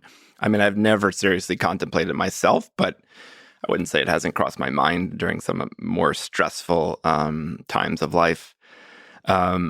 I think it crosses everyone's mind. And it sort of, as a kid, I found that I never would have guessed how common suicide is. It's an important question to sort of the Camus question, like why live? Why? Why? Because like life, especially when you're struggling, especially when life is shit, like why am I doing any of this? And then on top of that, chemistry of your brain, it could be as simple as diet and nutrition and aforementioned exercise and things like this that affect the chemistry such that you're more predisposed to go to the places of asking the question why and maybe struggling to find a good answer. Because it's actually a question with no good answer, except something in your chemistry says, well, I kind of like it. But there's no good intellectual answer. And especially if day to day it's pain. You get to see these stories of, Robin Williams, these people that are on top of the world from an external perspective, but from an internal perspective, it's struggle. Every day is pain. It feels hopeless. And that's a question we all have to struggle with or learn how to ignore. Maybe because if you ask the question too much, you're not going to find a good answer. That's a choice you make. I personally think you should ask that question a lot. But maybe because I have the luxury of the chemistry I have where I'm not in danger of seriously contemplating suicide. But why live is an important question to answer constantly and struggle to answer that constantly. But people, I've been extremely fortunate to meet people over the past couple of years that are really struggling. And you have probably met people who are really struggling, like orders of magnitude more people who are really struggling. Some of it is psychological, a lot of it is biological. And man, life is a motherfucker. It's pretty tough. Very true. I do think also past trauma plays a big role there, like we talked about, war wounds and PTSD. And a lot of people grew up, with just horrific childhoods. They were abused in one way or another. And I think a lot of people who have, I'm not saying a majority, but a lot of people, for instance, who I see in the ER coming in for threatening suicide or actually trying and failing and being brought to the ER, a lot of them just have really traumatic experiences, saw their parent commit suicide, were abused. These leave scars in the human brain and mind, and a lot of their subsequent lives of whether it's substance abuse, alcoholism, etc., is almost trying to escape from their own memories. And it's sort of such this overwhelming battle sometimes. Like sometimes people get ruined, it seems, and just can't be fixed. You know what I mean? Yes, you can improve diet and health and your life choices and seek out your passion and exercise, and those definitely will help. But sometimes just like, you bear the scars of the past and there's no getting rid of them. Yeah, I think it's possible to live with them I think so through the too. struggle. I would never say give up, but Keep fighting. it is it can be a constant battle for some people. I know it can be, and I've talked to many of those folks. I know it can feel hopeless, but keep up the good fight. Hopelessness. Keep up the good fight. Hopelessness is kind of one of the big suicide risk factors that you sort of ask about as a doctor. Do you feel hopeless? And that sort of can be a harbinger. I have quite a few dark moments. So if you're listening and you're struggling, we're in this together, brother and sister. Keep up the good fight. Life is a motherfucker, as you said. It's really harder. I think as a kid, in a joy-free childhood, you don't realize, obviously there's a ton you don't realize about life. But then when you get to be an adult, you realize just how complex and hard it is. Is it this hard for adult animals? I don't know. I don't think it is. So I haven't seen the honesty of biology before you. Do you think about your own death? Do you contemplate death? Are you afraid of your own death? How do you make sense of it? I've definitely thought about it, especially maybe while doing certain risky things, ice climbing and others, where every time I looked down, I thought about my own death. But I think, I think having kids changes the equation for sure. Should change the equation perhaps. So I think a lot of now when I think about what will happen when I die, there's a lot of worrying about what will happen to the people I care for. You think about things like insurance policy, life insurance, and Yes. disability insurance. That's not related to death, but more just injuries, and that's part of the weight, I guess, that you feel as an adult that I think grows rapidly when you have kids. Though not only there's other people you can care for, your own parents and loved ones. Like a lot of people depend on individuals, and so you think about what will happen to the other people when you die. But also, to push back, that weight might be something you've convinced yourself to think about. It's an important weight to think about, but you focus on that weight to escape the other weight, which is at one point, this consciousness just comes to an end, and it's hard to make sense of that. We kind of delude ourselves in thinking, okay, it ends. That's a natural way of things, and so on. That makes sense. So we're good. Okay, that's the way. That's the way of life. But I don't think it's cognitively easy to just realize how terrifying that is. We love life so much that the end of it just it's something that makes no sense. And if you linger on that thought, I think it's a painful, I would say even terrifying thought. Not scared of in a way that's almost philosophically terrifying. It just reminds you, maybe humbles you, that you don't know anything about anything. But one of the things we do as humans really well is we, especially with kids, you realize, okay, we start caring for others in the community, in the family, and so on, and that distracts us because then we can at least focus on other people's problems and not deal with our own. When I was a medical student, I was particularly fascinated with kind of what actually happens as people die, like in the last minutes, seconds of life. It's sort of surprising sometimes, what actually kills people. You can get let's say a bad head injury, and what kills you. Sometimes it's just your consciousness decreases and you become kind of comatose. You aspirate, your oxygen plummets, and you get cardiac arrest. That kind of sequence of events. Or, a heroin overdose. Let's say you stop breathing. Similarly, your oxygen goes down, then you get a cardiac arrest. So I was really fascinated with what actually happens, what makes people die. And it was sort of a morbid fascination, obviously, like most of med school is. And I had many instances where I've had patients pass. And as a medical student, I was sort of learning what's actually happening, watching it happen, and, not always being able to prevent it. And it was sort of a scientific exploration. Then the patient's family comes in and are just devastated. And then it's like rips you out of this scientific perspective, and you just realize how horrible death is. But the person's fine. It's the family, I guess. And that's why it's always, I guess that pointed out just how what people leave behind is often kind of the horribleness of death. Like just becoming unconscious and staying that way doesn't seem, I guess, to me personally, so bad. It's sort of like going to sleep, not waking up, not counting the pain and stuff that precedes it. So the actual pain, the actual suffering is often felt by the people who love the person who died. Right. So both financial pain, psychological pain, for years, missing them, all those kinds of things. Right. Never forgetting the anniversary of their death, just having flashbacks or something reminding you. That sort of brought home to me sort of what death means. And it was more about what people leave behind than what happens to them specifically. See, I like those concerns because I feel like I can do a lot about those. Those make sense to me. Then if you're a father, just be a good father.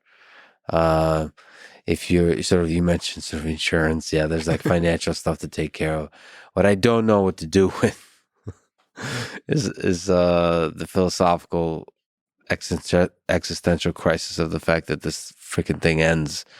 It doesn't, I don't know how to deal with the mystery that's beyond death.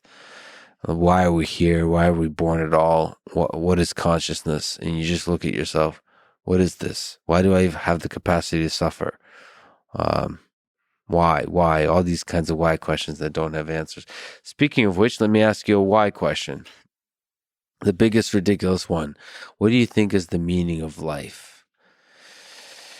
Having, with this book, studied the incredible, beautiful biology of life, the components, the engineering components that make up this human body. But when you look at the entirety of it, why? Why are we here? Sometimes, probably more often than not, feel like the question of why is a trick of the human brain. And outside of our thoughts, there is no why. Why is not something that's in the universe. It's just this trick happening inside our brain. So why is a game that the human brain plays on itself, and then the reality of life doesn't have whys? Well, I do wonder if asking why is sort of an evolutionary adaptation, like why, maybe hunting, gathering. Why does this plant grow there and not there? Why do I see the same deer tracks and by the same tree every 3 days? Why is this? Why is that? Why does this plant make me vomit and that plant doesn't? I guess those whys are very practical and oriented towards survival. But then obviously, we not only use why, we use it to maybe hunt better, gather better, survive better, but then we sort of extrapolate it into these unanswerable questions, about why, like, why does life exist? And it's possible that they're not unanswerable in the long arc of science and history. We're just striving for the really difficult questions. Right now, we just don't know much about anything, and so we're striving. But there's so most of human history, you were asking why questions for which we now have very precise answers, including with biology and physics and all those kinds of things. And maybe the why is this cutting edge of science, of the explorer, of the curiosity of the human mind. Like man's search for meaning is the sort of the ultimate driver of the why. And it's almost like it could be an evolutionary adaptation of asking exceptionally hard why questions that will never get answered. So you should always have Like it's like a queue. It's a stack of questions, of why questions, and that thing should never come to the bottom. Should always be striving, and that's useful for humans to come up with better and better ways of survival, and maybe from in a bigger perspective for the universe to figure out something about itself. And it's just humans, just a useful tool for that, or life on Earth is a useful tool for that. Well, John, this you're for people who should know, you're from Philadelphia. I'm from Philadelphia, so Yeah. it's an honor that you would travel all this way from a place I love to the new place I love, and that you would write this really incredible book that celebrates the human body in the most honest of ways. And thank you for everything you do, for being a great educator, for being a great doctor, for being a great person, and for spending your really valuable time with me today. Thank you, John. Thanks for having me, Lex. Thanks for listening to this conversation with Jonathan Reisman. To support this podcast, please check out our sponsors in the description. And now, let me leave you with some words from Paul Farmer, the doctor who has inspired both Jonathan and me with the way he practiced medicine and the way he lived his life. The idea that some lives matter less is the root of all that is wrong with the world. Thank you for listening, and hope to see you next time.